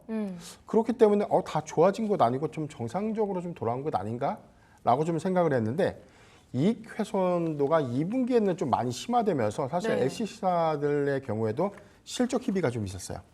물론 이제 대한항공의 경우에도 2021년도에 관련된 합병 절차가 계속해서 좀 지연됐던 부분들. 여기에 대해서는 최근에 2분기 영업이익의 어떤 추정치가 실적 컨센서스보다는 뭐 하회하는 그런 어닝 쇼크까지는 아니더라도 좀 부진한 실적 발표를 했는데 일단 뭐 내용부터 좀 살펴보도록 할게요. 반도체와 시커머스 항공 물동량을 확대, 그리고 대한항공이 최대 수혜자로 기대를 하고 있다. 그러니까 이게 뭐냐면 반도체 호황으로 인해서 이 중요한 어떤 이 선제 물량들 같은 경우는 이제 선박으로 좀 이동하는 경로도 좀 많지만 대다수에는 화물 운송을 통해서도 많이 좀 공급이 좀 되고 있는 그런 흐름들에 대한 수혜다라고 좀 부각시키기 때문에 화물이 그래도 좀 안정적인 기조 안에서 운임 상승 효과를 좀 대체하고 있지 않나. 그런데 저는 이 부분에 대한 판단 좀 필요한 게 우리가 지난주에 해운주에 관련된 수익 모델 한번 말씀드렸을 거예요. 컨테이너 운임 지수가 사상 최고치인데 8월 기점으로 더 봐야 된다. 왜냐하면 중국의 밀어내기 수출 물량들이 8월까지의 영향은 있겠지만 이후부터 오히려 이 운임이 꺾이지 않고 물동량이 계속해서 좀 증가된 추이라면 우리가 해운주, 특히나 컨테이너를 좀 주력으로 하고 있는 HMM 같은 종목들은 계속해서 좀 봐도 좋은데 최근에 뭐 한 5주 연속 컨테이너 운임 지수가 하락을 하고 있죠. 그렇다는 것은 물동량의 변화가 있다는 것입니다. 그렇기 때문에 지금 현재도 2분기까지는 사실상 이 화물 운송에 관련된 영향도가 굉장히 커졌지만 이게 하반기까지도 그 기조를 좀 유지할 수 있을까라는 부분들의 확인은 3분기 실적까지는 한 번 더 확인은 필요하지 않나라고 좀 보고 있습니다. 두 번째 포인트는 합병의 대장정 끝이 보인다라고 좀 발표를 하고 있는데 지금 뭐 나오고 있는 어떤 최근의 업데이트 내용들 보면 10월까지 미국의 법무부가 승인에 대한 어떤 이견을 좀 제시하지 않는다면 그대로 합병이 승인된다. 오, 드디어요. 예, 그런 어떤 전망들이 좀 나오고 있기 때문에 지금 미국의 법무부가 과연 이제 대한항공에 관련된 합병 절차에 관련된 어떤 코멘트를 좀 남길지 이 여부가 좀 남아는 있지만 그래서 그런지 오늘 뭐 기사를 보니까 대한항공이 뭐 미국의 어떤 신공항의 가장 큰 라운지를 또 임차 계약도 하고 거기다 뭐 보잉에다가도 항공기 투자를 좀 많이 했죠. 이런 부분들이 전반적인 어떤 미국 정부의 눈치 보기를 통해서 합병 승인을 좀 이끌어내고자 하는 그런 막판 구축의 어떤 전략이 아닌가라고 좀 보고 있기 때문에 저는 큰 어떤 이점, 이격 사항들이 좀 없다면은 무난하게 좀 승인은 좀 완료가 되지 않을까라고 좀 보고 있기 때문에 거의 뭐 9분응선은 다 넘은 대한항공이 곧 거대한 한국의 가장 큰 거대 항공사로서의 어떤 도약이 좀 가시화되지 않을까라고 좀 보고 있습니다. 그래서 좀 리포트 말미의 내용도 보면 투자 의견을 바이 그리고 적정 주가를 29,000원을 좀 제시를 했는데 네. 현재 주가가 26,650원이니까 전체적인 어떤 주가 계류는 한 45% 정도의 상승 연락은 좀 남아 있지 않나라고 좀 보고 있고 주가도 최근에 이 페닉셀 장세장 이후에 하락 전 지점까지 이제 막 회복을 했거든요. 여기서 더 올라가면 241선이 한 22,000원대까지도 지금 밀려 있는 상태이기 때문에 저는 지금 구간에는 그래도 저가 매력도는 좀 충분히 남지 않나. 그리고 계절적인 성수기의 3분기 실적에 충분히 좀 반영이 된다면 대한항공이 3분기에는 영업이익이 좀 더 극대화될 수 있는 어떤 측면들을 좀 고려해볼 필요가 있다라는 점 참고하면 좋을 것 같습니다. 적정 주가의 45%까지 밸류업 가능성이 열려있는 리포트였습니다. 대한항공 한 줄평 들어보겠습니다. 네, 거대 항공사가 탄생한다. 커밍순이라고 정리를 해드리겠습니다. 커밍순 진짜 곧 올 것 같아요. 네. 마지막 소식 살펴보겠습니다. NH투자증권에서 나온 리포트고요. 파라다이스 리포트인데요. 종합 리조트 회사라고 합니다. 이 파라다이스가 6월에 코스닥에서 코스피로 이전 상장을 네. 했더라고요. 그런데 괜히 또 거래량 밀리고 주가 떨어지고 계속 네. 반복하더니 이번엔 서울호텔 프로젝트에 5,500억 투입하겠다 이렇게도 알렸는데 또 꼬꾸라졌어요. 네. 왜 이렇게 힘을 못 받는 걸까요? 일단 가장 중요한 게 좀 실적에 관련된 부진 여파도 좀 있었고 그래도 이게 최근에 어떤 낙폭은 너무 좀 지나친 과매도가 아닌가. 네. 지난 저점이 1,330원 8월 5일날 이게 페닉셀 장세에서 나왔던 급락이었는데 아직도 하락의 전 지점이 11,600원, 11,700원대인데 그 지점을 좀 아직도 회복을 좀 하고 있지 못하고 있죠. 그러니까 이 부분에 대한 어떤 이 우려가 사실 어떤 게 좀 가장 큰 원인인가라고 보고 있는데 파라다이스가 사실상 주가가 좀 미끄러지고 난 이후에 회복이 굉장히 좀 더딘 이유 중에 하나가 바로 이제 영종도에 이 파라다이스 시티가 좀 인접하고 있는 이 지역에 인스파이어 리조트가 좀 개장을 합니다. 그래서 이게 대형 리조트가 좀 개장을 하고 여기에 더해서는 또 충격적인 또 카지노까지도 개장을 하죠. 그래서 막강한 좀 경쟁자가 입점을 하다 보니까 아무래도 신규 수요는 새로 개장하는 데 좀 집중될 수밖에 없죠. 여기가 있는데 어떤 영업의 어떤 경쟁력이 시작 지점까지에 대한 영향도는 좀 적었는데 막상 이제 개장을 하고 난 이후에는 파라다이스 시티가 좀 소폭 밀리는 모습. 그러니까 이런 부분들과 관련된 어떤 이슈가 좀 선반영된 측면들이 좀 있었고요. 여기 보면은 이 가뭄의 단비 같은 엔화 강세라는 어떤 이런 약간의 좀 애매모호한 그런 어떤 표현들이 좀 나오고 있는데 네. 일본은행의 긴축 기조로 엔화 약세가 제한적일 것이라는 것은 이 점에 대해서는 이 회사의 어떤 우호적인 여건이다. 그래서 뭐 동사의 일본 VIP 고객의 비중이 전체적으로 한 50%에 좀 육박하기 때문에 일본 손님이 많아지고 여기 관련된 엔화 약세 기조가 제한되는 부분들은 상대적으로 조금 더 이 수혜로 좀 작용될 수 있다. 이렇게 좀 분석을 했는데 그 예전에 우리 한 1년 반 전 이전 거 리포트 좀 참고해 보면 네. 어떤 차이가 좀 있냐면 중국에 관련된 요커의 유입에 관련된 어떤 그런 내용도 좀 있었어요. 그런데 지금 그러한 단어가 싹 사라졌다는 것은 파라다이스가 언제부터 일본 관광객만 보고 유치를 했냐 이거죠. 그러니까 중국이라는 어떤 이 시장이 중국의 어떤 관광객 수요가 생각보다 많은 유입률을 좀 보이고 있지 못했던 점. 그리고 일본 관광객 역시 현 기조를 좀 유지하고 있지만 확장성은 더 일어나지 못했던 점이 실적에 좀 정체로 이어졌던 것이 주가 하락의 원인이다라고 좀 보고 있고 두 번째는 이번에 2분기 실적에서 발표했던 매출액은 1%가 감소됐고 영업이익이 42%가 좀 급감했는데 이게 말 그대로 어닝 쇼크예요. 해당된 내용을 보면 어떻게 일본의 고객사들이 좀 더 증가되고 있고 엔화 약세 기조가 좀 제한적이기 때문에 호재로 인식할 수 있다 이렇게 평가해서는 안 되는 것이죠. 냉정하게 봐야 되는 거는 영종도의 인스파이어 리조트가 입점하고 난 이후에 대체적인 어떤 경쟁 상품을 내놓지 못하고 여기에 관련된 추가적인 어떤 VIP 유입에 관련된 어떤 속도가 좀 차단됐던 부분들. 근데 이런 것들이 출혈 경쟁보다는 마케팅 전략이 좀 실패다라고 좀 볼 수 있는 점이 있는데 네. 그럼에도 불구하고 이제 여기서 좀 언급을 하고 있는 부분들은요. 리오프닝 이후에 메스와 일본 VIP 고객 가파른 회복세로 파라다이스 시티가 일부적으로 좀 안정적인 흑자 구간에 좀 진입했다고 좀 평가를 합니다. 그리고 복합 리조트 시설 대규모 투자를 진행 중에 있는데 2018년 하반기 투자가 마무리됐기 때문에 감가상각 요율을 좀 떨어내면은 이익이 뭐 개선될 수 있다 이런 어떤 평가인데 이 지표에 대해서는 저는 아직도 좀 의문점이 있어요. 한 가지 좀 체크 포인트는 일본 관광객들이 파라다이스에 기여하는 어떤 매출의 실적 성장들 보다는 중국 관광객들의 어떤 회복 속도를 어떻게 좀 조금 더 빨리 유입을 시킬 것인가 이게 첫 번째고 두 번째는 영종도 내에 있는 경쟁사 대비 어떤 마케팅이라든가 프로모션 전략들을 좀 과감하게 좀 추진을 하면서 오히려 실적 개선에 관련된 어떤 공격적인 어떤 전략들이 좀 통일되는 어떤 구간들이 아닌가라고 보고 있기 때문에 네. 이런 부분들이 3분기 실적에서 명확하게 나타내주지 않는다면 좀 애석하지만 12,000원대를 좀 단기적으로 좀 회복하기는 좀 어려운 시그널이 아닐까라고 좀 보고 있습니다. 마케팅 전략의 실패, 그래서 중국 VIP들이 많이 떠났고 일본 VIP와 관련해서 리포트에서는 중점적으로 다루고 있지만 다시 한번 중국 쪽을 생각을 해봐야 한다. 3분기 실적이 좀 중요할 것 같다. 이렇게 말씀 주신 것 같습니다. 마지막 리포트 한 줄 평 들어보겠습니다. 네, 코스피로 이사 갔으면 제대로 좀 하자라고 정리를 해드리겠습니다. 큰맘 먹고 이사 갔을 텐데 정말 좋은 호재가 다시 한번 찾아왔으면 좋겠습니다. 오늘 불만나는 리포트 준비된 소식은 여기까지입니다. 현대차와 대한항공, 파라다이스까지 세 가지 종목 이슈 다뤄봤습니다. 기업공시연구소 변영인 대표와 함께했습니다. 고맙습니다.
자, 시장이 조금 또 밀리고 있습니다. 코스피가 0.5%대 플러스로 살짝 상승폭을 좀 반납을 하고 있고요.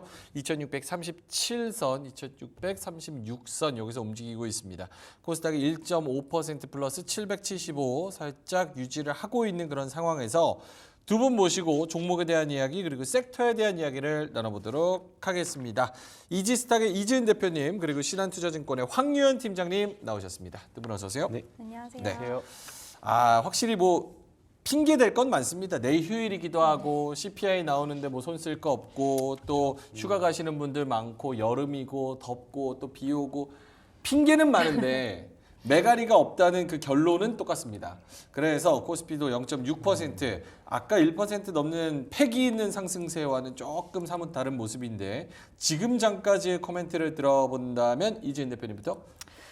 일단 좀 아쉬운 시장인 것 같고요. 내일 뭐 방금 말씀하신 것처럼 내일 휴일을 앞두고 있기는 하지만 이번에 7월 PPI를 잘 소화를 했는데 우리나라 증시는 유독 또 CPI에 대한 눈치 보기가 좀 있는 것 같고 투자자들의 심리 개선, 심리 회복이 여전히 좀 우리나라 같은 경우에는 잘 되지는 않고 있지 않나라는 생각이 들고요. 여전히 거래 대금도 좀 미흡한 상황이고 시장 자체가 반등이 나와도 시원하게 시장이 상방으로 자리 잡았다라는 느낌을 주지는 못하고 있는 상황인 것 같아서 물론 지금 뭐 여전히 관망의 자세를 유지해야 된다라고 말씀드리는 건 아니지만 의외의 실적을 보인 기업들이 있어요. 바닥권에서 올라오면서 그런 기업들은 분할 매수 관점으로는 이제부터는 좀 매수에 대한 눈을 떠도 되는 시기가 왔다라고는 생각은 하지만 여전히 좀 아쉽다라는 생각이 많이 들고요. 일단 시장 내일 어차피 휴일이라서 그리고 오후장 들어서 시장 흐름이 더 약해질 수 있는 가능성도 배제할 수는 없다라고 봐서 오늘 뭐 추격 매수나 이런 부분들은 좀 자제하셔도 좋겠지만 이제 투자가 재개가 되고 우리가 금요일 날 또 시장이 열리잖아요. 금요일 날 그리고 다음 주까지는 이제부터는 저는 좀 매수 관점으로 시장을 보셔도 무리는 아니지 않을까라고 일단은 생각은 하고 있습니다. 그러면은 약간 오후장 들어서 마감 전에 좀 시장이 약하다 싶으면 그때 살짝 사보고 금요일 날을 노려보는 건 어때요? 저는 뭐 굳이? 굳이? 네, 왜냐면 그래요? 이제 우리 쉬는 동안 또 미국 증시가 열리잖아요. 그리고 휴일은 저는 휴일답게 좀 불안하실 수 있어요. 또 내가 매수를 한 종목이 있는데 미증시가 많이 혹시라도 좀 밀렸다 하면은 괜히 휴일 동안 불안하실 수 있기 때문에 굳이 저는 그렇게 하실 필요보다는 금요일 날 매수하셔도 좋다라는 이야기 드리고 싶습니다. 알겠습니다. 황윤 팀장님한테도 같은 질문을 드린다면 특히 이번 주에는 광복절이 껴있는데 어제 일본이 3% 4% 가까운 상승률을 보여줄 때도 우리는 그냥 보합권에서 코스닥은 또 하락하면서 조금 많이 아쉬운 시장인데 근본적으로 뭐가 해결돼야 될까? 그 빅테크 떨어진 나스닥도 본전 회복하고 거기서 플러스 10%더 갔는데 우리나라는 본전에서 또 마이너스 10%다. 떨어질 땐 같이 떨어지고 오를 때는 먼저 가 나는 글렀어. 이런 국장에 대한 본질적인 문제가 뭡니까? 거래대금이 왜 줄긴 줄었죠. 근데 이제 지난주에 한번 전체적으로 급락 이후에 역으로 또 거래대금 또 늘기는 또 했어요. 그 기점을 턴해서 거래대금보다는 좀 자신감이라던가 앞으로 다가올 막연한 좀 불확실성이 큰 것 같아요. 뭐 단기적으로는 금투세가 일단은 가장 큰 것 같고요.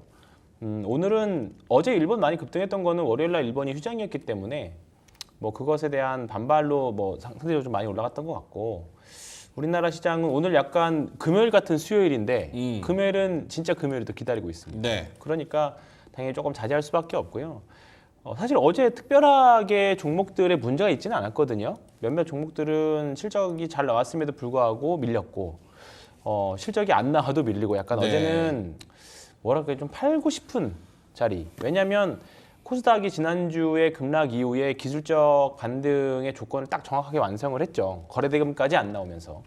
거래대금이 나오면서 반등이 나왔으면 이제 갭도 채웠으면 조금 이제 기대를 해볼 수 있었을 건데 그렇지 않다 보니까 지난주에 혹시나 저가 매수에 성공하셨던 분들이라고 하면 당연히 차익 실현에 대해서 욕구가 굉장히 높은 상태였을 겁니다. 그렇기 때문에 이번 주 쉬는 날이 있기 때문에 어제나 또는 금요일까지는 또 오늘 또 내일 금요일까지는 조금은 비중 베팅 자체를 조금은 줄일 수 있는 좀 말 그대로 그냥 휴일 편하게 지내자 그런 굳이라는 단어들이 많이 들어간 것 같아요. 다만 이제 2분기 실적이 이제 오늘 다 마무리가 되잖아요. 네. 마무리가 됩니다. 그리고 신용 잔고들도 고점에서 꽤나 많이 밀렸어요. 한 15% 20조였던 게 17조까지 밀렸고 이게 연초에 종목들이 불을 뿜기 직전에 신용 잔고까지 밀려 있는 상태이기 때문에 반대매매의 공포라든가 또는 앞으로 다가올 경기 침체에 대한 공포로 인해서 물량의 매도가 매도를 부르는 뭔가 좀 약간 개별주들에서 나오는 그런 물량들은 좀 많이 해소가 된 것 같아요. 다만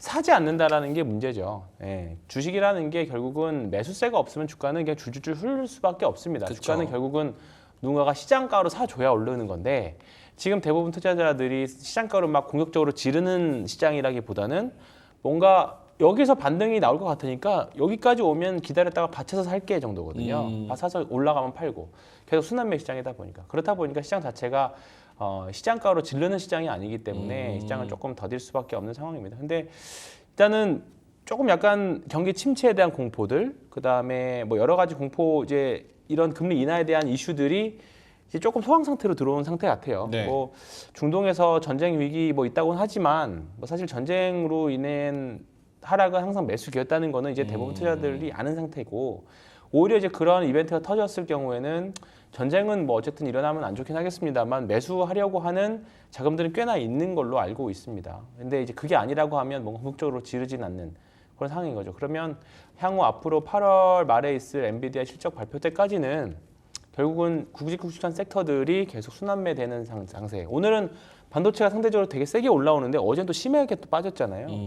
근데 오늘은 또 빠지는 거는 일부 바이오들하고 그다음에 조선주들이 또 밀리고 있습니다. 그러니까 지금 밀리는 것하고 올라가는 거 팔고 딱 그런 장세입니다. 계속 순환매 장세고요. 주도주가 특별하게 있는 장세는 또 아니기 때문에 그리고 그렇다고 외국인들이 선물에서 매도를 확실하게 해놨거나 그래서 이제 현 선물이 동시에 엄청나게 따라 들어오는 그런 또 플레이를 할 수 있는 위치도 아니기 때문에 기관, 외국인, 개인 모두 다 약간 좀 애매한 상태에 있죠. 예. 그럼 그러려면 뭔가 트리거가 외부 트리거들이 있어야 되는데 1차로 볼 수 있는 게 8월 말에 있을 엔비디아 실적 발표가 되겠죠. 알겠습니다. 네. 키워드는 굳이인 것 같아요. 굳이. 그러니까 뭐 기관이랑 외국인들이 네. 다른 장 대비 우리나라 장을 사야 되는데 굳이 약간 그런 느낌. 요게 이제 9월 되면서 좀 색깔이 바뀌어 가기를 좀 기대를 해보겠습니다. 자, 그럼 오늘 주제 하나씩 공개를 해볼 텐데요. 황유현 팀장님이 발제하신 주제와 이지은 대표님이 발제하신 주제가 있습니다. 그럼 저희 제작진이 발제한 주제부터 첫 번째로 살펴보도록 하겠습니다. 보여주시죠. LS 일렉트릭은 7월 17일, 8월 1일에 황유현 팀장님의 오후장 공략주였는데요. 상승세 다시 시작할 수 있을까? 사실 AI 그 미국의 빅테크들, 그러니까 AI 버블론이 살짝 잠잠해지면서 우리나라도 AI 같이 좀 갈 수 있는 것들, 전력 변압기가 조금 더 이런 이런 모멘텀 이런 거를 받고 있는 것 같아요. LS 일렉트릭 어떻게 다시 갈 수 있을지에 대한 리뷰 차원 플러스 네. 전망 차원 이렇게 말씀해 주시면 일단은 뭐 좋을 것 같아요. 전압기 이런 변압기 관련된 내용들은 실적이 아마 계속 하반기도 좋을 겁니다. 다만 그 절대적이로든 또는 상대적으로든지 간에 비싸다 안 비싸다를 떠나서 일단은 전력기기는 이제 거의 AI 반도체와 궤를 같이 한다고 보면 될 것 같아요.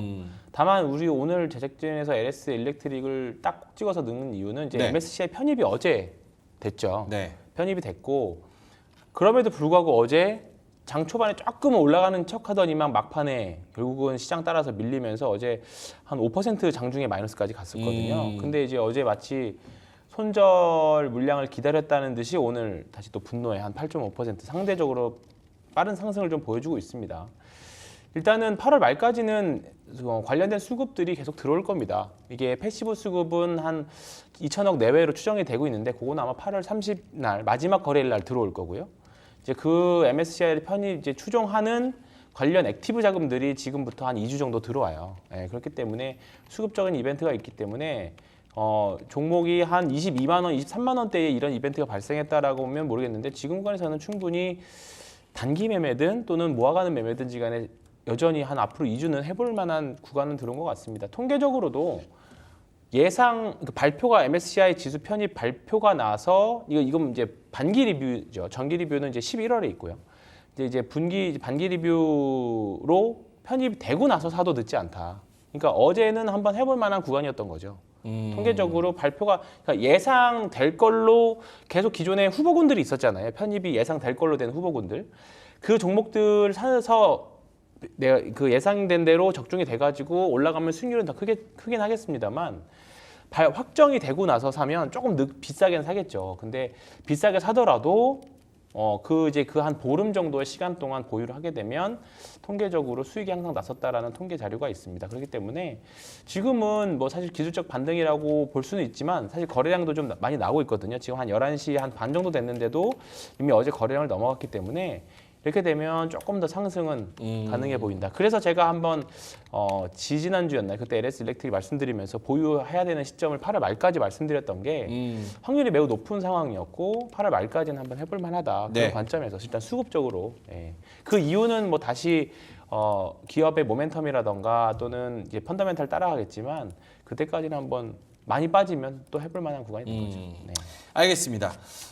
이지은 대표님한테도 뭐 비슷한 질문인데 뭐 LS 일렉트릭이나 전력설비 변압기 이런 거 말씀하셔도 되고 혹은 지금 암살자님은 관심 없고 로봇주 왜 가냐고 그거나 알려줘 이렇게 말씀을 하시는데 여러 광복절이니까 태권브이 테마로 로봇주 가는 거냐 뭐 이런 의견도 있는데 로봇주 말씀하셔도 되고 전력설비 변압기 말씀하셔도 되고 일단은 로봇주보다는 변압기 먼저 말씀을 드리고 변압기. 네, 일단 조금 이따가 또 로봇주에 대해서 말씀을 드리도록 하겠습니다. 네. 일단 전력기기는 우리가 가는 이유를 너무나도 명확하게 잘 알고 계실 거예요. 너무 긴 시간 동안의 상승세가 지속이 됐기 때문에 결국에는 이제 노후 전력망 교체 수요 그리고 우리가 또 데이터 센터양 전력 관련돼서 이제 수요가 계속 늘어날 거고 AI에 대한 수혜자다라는 이야기가 계속 시장에서는 꽤 긴 시간 동안 나왔기 때문에 그와 관련돼서 또 좋은 실적을 보이기도 했고 기업들이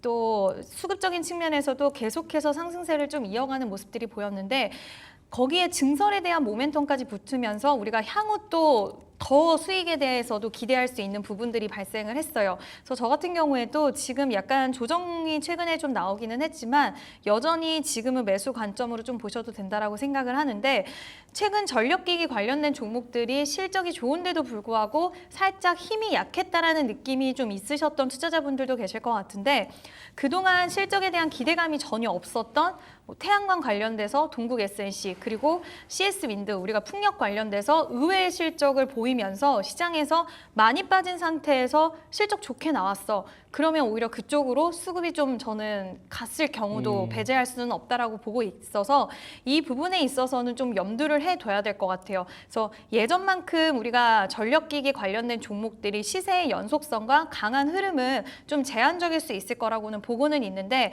물론 다음 실적 때 또 그거를 뛰어넘는 실적들을 계속 제시해 준다라고 한다면 다시 한번 강한 시세가 나올 수는 있겠지만 지금 당장 실적이 잘 나오는 부분들을 있어서 예전만큼 전력기기 관련돼서 수급이 집중적으로 확 쏠리는 현상들은 좀 부족할 수는 있다라고 보지만 일단은 저는 좀 두고 봐야 되는 부분과 미래에 또 유럽이랑 중동 쪽도 지금 계속해서 전력망 프로젝트를 추진을 하고 있다라는 소식도 나오기 때문에 이제 북미를 넘어서서 다른 나라 쪽으로도 기대할 수 있는 포인트들이 나올 수 있다라고 봐서 좀 저는 호흡 길게도 볼 수 있다라고 생각을 해요. 그래서 단기적으로 좀 나는 좀 시세를 노리고 싶으신 분들도 유효하지만 예전만큼은 좀 약할 수 있다. 하지만 중장기적인 관점으로도 저는 좀 지속 유효하게 보실 수 있는 쪽이다라고 말씀을 드릴 수 있을 것 같습니다.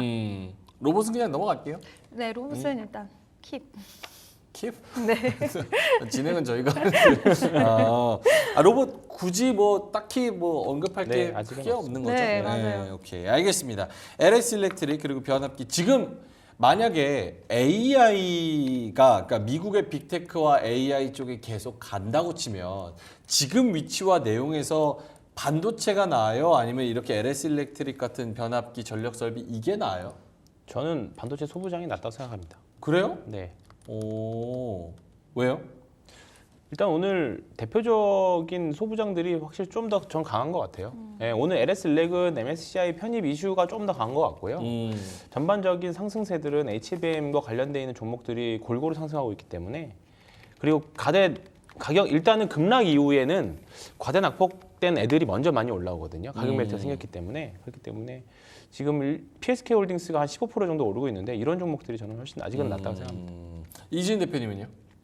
저는 지금 방금 말씀하신 반도체 관련돼서 약간 대장주격의 종목들이 있잖아요. 한미반도체, 뭐 PSK홀딩스 그리고 테크윙 이런 종목들이 좀 시세를 보이고 있는데 이런 종목군들이랑 전력기기도 같이 저는 좀 보시면 좋을 것 같아요. 근데 그 종목들은 아까도 말씀드렸지만 오히려 호흡을 좀 길게 할 수 있는, 그러니까 비중을 살짝 모아가는 쪽으로 보실 수 있는 쪽이라고 생각을 하고 있고, 지금 엔비디아 실적 발표를 또 앞두고 있기 때문에 엔비디아 실적 발표가 어떻게 날지는 모르겠지만 긍정적인 관점의 시각이 더 많아지고 있다는 느낌이 좀 미국 시장에서도 있는 것 같아서 일단은 반도체, 소비장 관련돼서 대장주격의 종목들은 공략하셔도 괜찮지 않을까라고 보고 있습니다.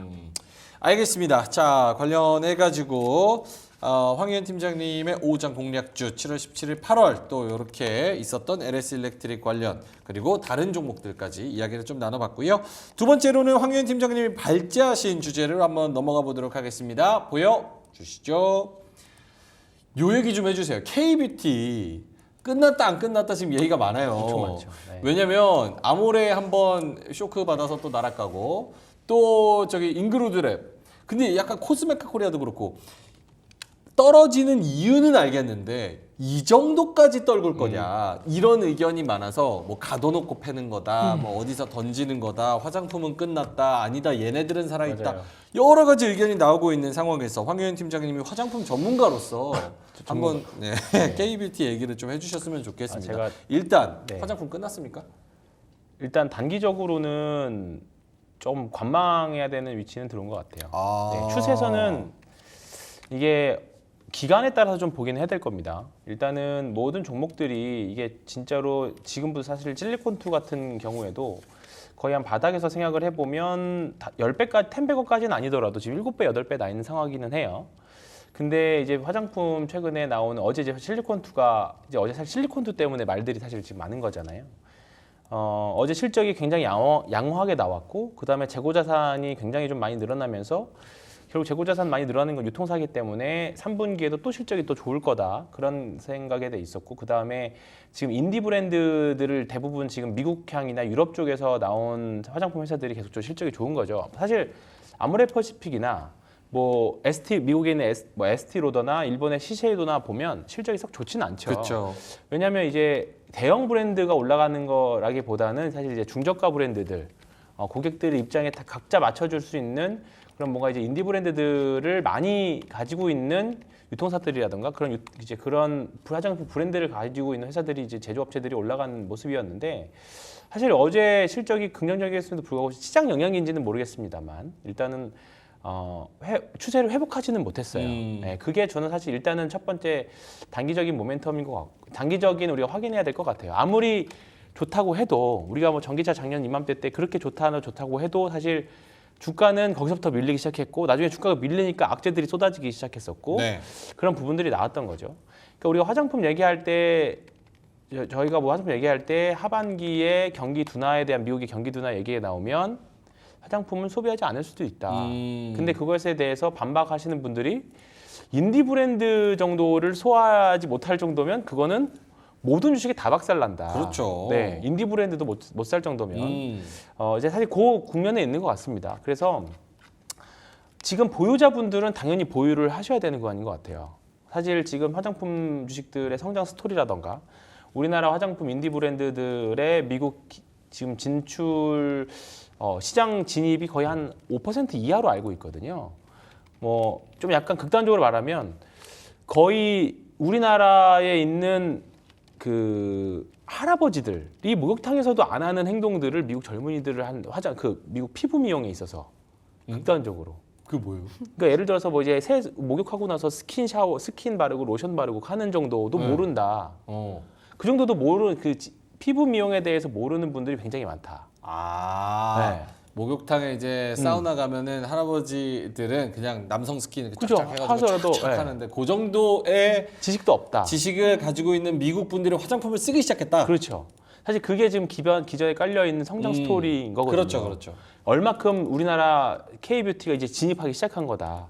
이제 그런 부분들이 과연 올해 6월달에 나왔었던 한 54,000원, 5,000원대의 주가가 이미 다 반영을 했느냐, 아니면 앞으로 갈 길이 더 머느냐, 사실 그 부분인 것 같습니다. 그래서 아직까지는 우리가 확인을 해봐야 될 것 같아요. 이게 또 공교롭게도 지난주에 급락 이후에 뭔가 수급이 아직 꼬인 부분이 아직 해소되지 않았다라고 하면 네.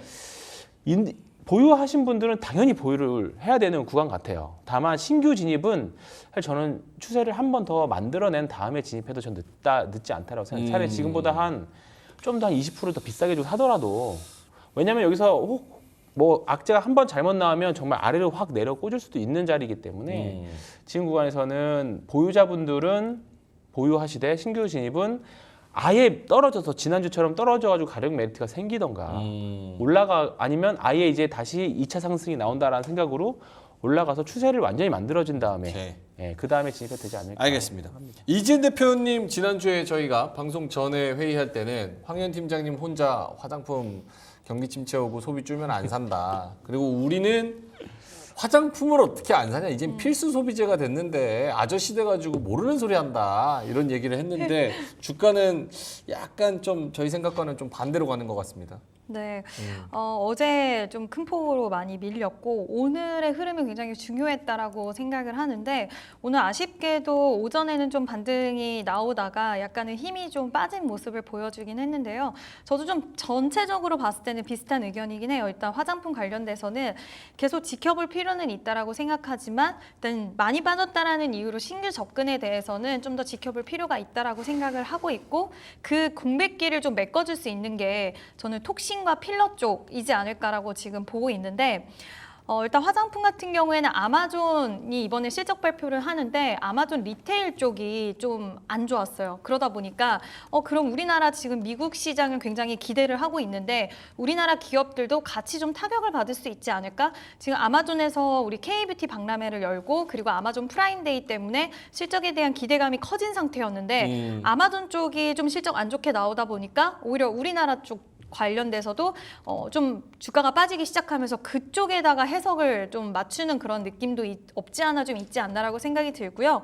여전히 미국의 경기 침체에 대한 부분들은 약간의 우려는 불식이 되긴 했지만 수면 위에 떠 있기는 해요. 그러니까 약간은 가라앉았지만 완전히 사라진 건 아니기 때문에 이와 관련돼서 화장품 관련된 종목들은 좀 걱정, 우려는 있을 수 있고 다른 것보다 저는 가장 큰 게 물론 중국향 매출이 가장 크게 잡혔다라고는 하지만 아모레퍼시픽의 실적 쇼크가 화장품 관련주들의 투심에는 가장 큰 영향을 줬다라고 생각을 하고 있고 특히 코스알엑스 때문에 이제 아마존 쪽에서 코스알엑스가 뷰티 부분 1위 했다 뭐 이런 것 때문에 기대했는데 뚜껑을 열어보니까 실적이 너무 안 좋았던 거예요. 그래서 이 부분이 있어서 투심적으로 영향을 좀 많이 끼쳤다라고는 생각은 하는데 여전히 화장품 관련된 종목들은 저는 좀 볼 필요 있다라고 생각을 하고 있고 또 실리콘투 이번에 실적을 좀 자세히 살펴보면 그렇게 안 좋지 않았거든요. VT도 마찬가지고 안 좋지 않았기 때문에 지금 일시적으로 좀 노이즈가 여러 가지 부정적인 측면에 시장의 시각이 좀 맞춰져 있는 건데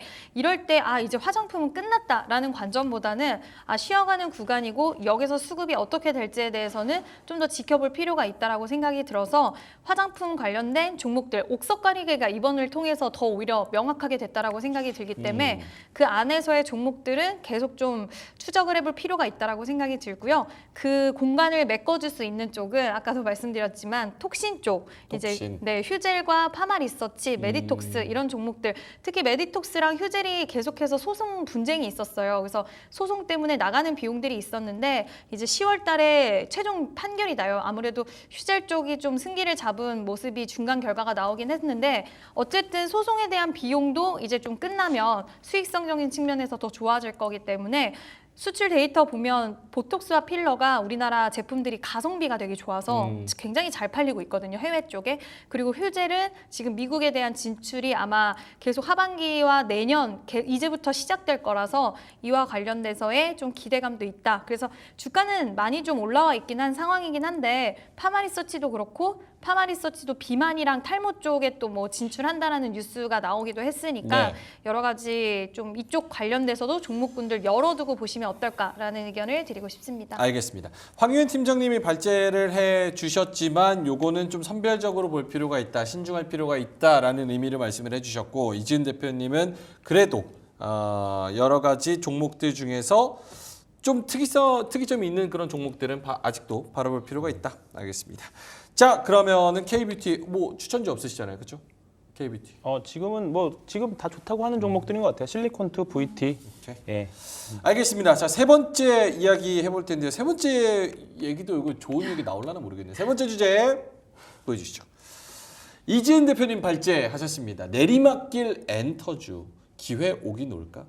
어떤 이야기를 하실 건지 모르겠습니다. 이거 실망하지 말자. 우리 할 수 있다. K엔터밖에 답이 없다. 이런 말씀을 하실지 전 모르겠는데 왜 발제를 해오셨을까요? 한 달 전쯤부터 해서 하반기에 이제 엔터주도 그렇지만 지금이 저가 매수 기회다라는 뉴스가 엔터주들에게서는 좀 스물스물 나왔던 것 같아요. 근데 그때도 저는 이제 실적 발표 이유가 오히려 좀 봐야 되지 않을까라고 생각을 했는데 제가 예상했던 실적들보다도 더 많이 안 좋게 나온 것 같아요. 지금 다 너무 많이 안 좋게 나와서 실적 발표는 마무리되는 수순이 된다라고 하더라도 급하지는 않겠다라는 생각이 들고 아까 황교안 팀장님도 좀 비슷한 말씀을 다른 섹터 쪽에서 말씀을 하셨지만 살짝 비싸게 사더라도 지금 이렇게 빠져 있는 종목을 가격적인 메리트가 발생을 했고 많이 빠졌다라는 이유로 매수하기에는 여러 가지 노이즈가 더 많다라고 생각이 들고 긍정적인 부분은 찾기가 좀 힘들다라고 보여서 일단은 약간 보수적으로 저는 보고 있고요. 아이돌 출신이 얘기하니까 뭐 이거는 뭐 답이 없죠. 이거는 100% 진정성과 신뢰성인데. 네. 일단 다른 것보다도 음. 우리가 이제 예전에 블랙핑크와 BTS는 정말 전 국민이 안다라고 하면 좀 오바스러울 수는 있겠지만 대부분의 연령대가 멤버 개별은 몰라도 팀 이름 정도는 알 수 있는 그런 대역급 그룹들이 있었는데 지금은 그 바통을 이어받을 만한 가수가 좀 부재하다는 게 엔터주 쪽에서는 결국에는 사람이 하는 사업인데 그 부분이 가장 좀 아쉽다라는 생각이 들고요. 또 이번에 BTS 멤버 슈가가 또 무리를 조금 일으켰어요. 물론 그 부분에 있어서 이제 쉴드를 치는 팬덤들도 있기는 하지만 의외로 돌아서는 팬덤들도 좀 있더라고요. 네. 뭐 이제 뭐 탈퇴해라 뭐 이렇게 그래서 그런 부분들 팬덤과 같이 가는 흐름을 가져가는 엔터 쪽에서 이런 휴먼 리스크는 최근 들어서 하이브 쪽에는 계속해서 미니진 뭐 사건도 있었고 그리고 또 열애설이 나면은 또 어김없이 주가가 빠지잖아요. 그 방시혁 의장도 또 있었죠. 이번에 또 열애설이 또 한 BJ 분이랑 있었는데 저기 죄송한데 확인 사살하러 나오시는 악질을 다 거론하면서 미니진까지 나오네. 그러니까 이런 부분들이 네. 휴먼 리스크가 투심을 자극을 좋은 쪽으로 하는 게 아니라 불안 심리를 작용시킬 수 있는 요인들이 아직까지 좀 산재돼 있다라고 생각이 들고요. 결국에는 음반 판매를 잘 돼야 되는데 2023년도에는 음반이 잘 팔려서 주가 흐름이 굉장히 좋았어요. 근데 당분간은 이제 음반 판매량에 대한 기대보다는 뭐 글로벌 투어라든지 콘서트 쪽에서의 매출을 좀 기대를 해봐야 될 것 같은데 그 부분에 있어서도 지금 일정적으로 어쨌든 뚜껑을 열어봐야지 알 수 있는 부분이라서 그쪽 관련돼서 우리가 기대는 할 수는 있겠지만 막 섣부르게 미리 판단을 해서 급하게 매수할 필요는 없다라고 생각이 들고요. 물론 가격적으로는 많이 빠졌기 때문에 지금 더 빠질 하방보다는 상방이 더 열려 있는 거는 맞기는 하지만 지금 다른 매력적인 섹터들 왜냐하면 많이 빠졌는데 실적 좋아지는 섹터도 분명히 있거든요. 네. 지금 실적 시즌에. 그래서 좀 천천히 보자라고 말씀을 드리고 싶고 그 안에서는 그래도 세대 교체가 좀 잘 되고 있는 SM이 저는 가장 좀 긍정적으로 보고 있는 기업인데 한번 주가 추이 지금 급하지 않으니까 네. 천천히 살펴보셔도 좋다라는 이야기 드리고 싶습니다. 알겠습니다. 저는 뭐 SM이나 YG나 하이브나 다 노이즈가 하나씩 껴 있어가지고 JYP가 제일 그래도 착하고 열심히 한다 싶었는데 지금 순이익 12억 나와버려가지고 너무 심해서, 네. 좀 충격 많이 먹었습니다. 어쨌든 SM이 제일 괜찮다. 근데 약간 맥락이 안 맞는 게 앞에 무슨 하이브요, 미니진이요, 슈가가 어쨌고요, 뭐 이렇게 얘기하면서 결국 SM이 제일 좋지 않을까 이러니까 와닿지는 않지만 어쨌든 엔터주는 증권가 리포트도 한 몇 주 전에서부터 하반기가 진짜 기대가 된다 뭐 이런 얘기 많이 나왔었는데 네. 하나도 안 먹히게 됐습니다. 그래서 일단은 엔터주를 보려면 SM을 보지만 전반적으로는 휴먼 리스크가 대두되는 이 시점에는 조금은 일단은 지켜보자. 네. 알겠습니다. 자, 그러면 세 가지 주제를 얘기를 해봤고요. LS 일렉트릭과 변압기, AI, 로봇 이런 얘기해봤고, 그리고 K뷰티 화장품 두 분의 상반된 의견 잘 참고하시면 좋을 것 같고, 마지막으로 엔터 역시 좋은 얘기는 안 나왔습니다. 자, 그러면 두 분의 오후장 공략주로 넘어갑니다. 두 분의 오후장 공략주 보여주세요. HD 현대미포랑 S&D 이렇게 두 개를 가지고 오셨네요. 황현 팀장님부터 진짜 1분 정도 드릴 수 있을 것 같아요. HD 현대미포. 일단 지금 수준에서는 HD 현대미포조선이죠. 예전에 MSC에 탈락했던 아픔이 있는데 11월 달에 다시 한번 재도전을 할 것 같습니다. 예. 그리고 수주도 계속적으로 나오고 있고요. 그나마 이번 폭락에서 가장 빠르게 잘 버텼던 섹터가 현대미포조선이라고 보시면 될 것 같습니다. 그래서 수주도 계속적으로 되어 있고 그렇게 당장 최근에 보면 주가는 옆으로 횡보하는데 거래량 계속 줄어가고 있는 그런 모습들입니다. 그래서 이번 사이클 우리가 뭐 계속 상승 사이클, 뭐 슈퍼 사이클 얘기하는데 일단 한번 하반기는 한번 믿어보자. 예, 한 4분기 실적까지 3분기 실적 나올 때까지는 한번 해볼만 하고 그 중에서 뭐 한국조선해양도 좋고 현대미포조선도 좋은데 뭐 그리고 엔진 관련 종목들도 좋고 일단은 11월 달 수급 이벤트가 있을 수도 있는 현대미포조선 한번 관심 갖고 보겠습니다. 알겠습니다. 현대미포조선 목표가는 52주 신고가고요. 손절가는 마이너스 5%, 매수가는 현재가. 요거는 아닙니다. 넘어갈게요. 네, 시간이 별로 없어가지고. 자, 그러면은 이지은 대표님 S&D 어떤 투자 포인트가 있는지 1분 드릴 수 있을 것 같습니다. 네, 삼양식품의 불닭볶음면의 핵심 소스를 개발하는 기업인데요. 이번에 이제 창사 첫 매출 1,000억 원이 돌파가 된다라는 전망치도 나오고 있는데 불닭볶음면이 많이 팔리면 팔릴수록 같이 수혜를 볼 수 있는 그런 기업이다라고 간단하게 생각을 하시면 될 것 같고요.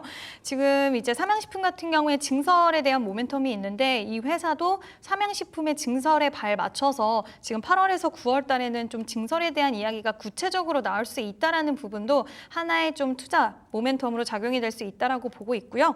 지금 다른 이제 식료품을 만드는 기업보다도 오히려 이 소스를 만드는 S&D 같은 경우에는 우리가 수익적인 측면에서 오히려 더 좋다라는 영업이익률 더 좋다라는 이야기 나와서 저는 이번 실적 시즌에 좀 봐야 되는 기업이라고 생각을 하고 있고요.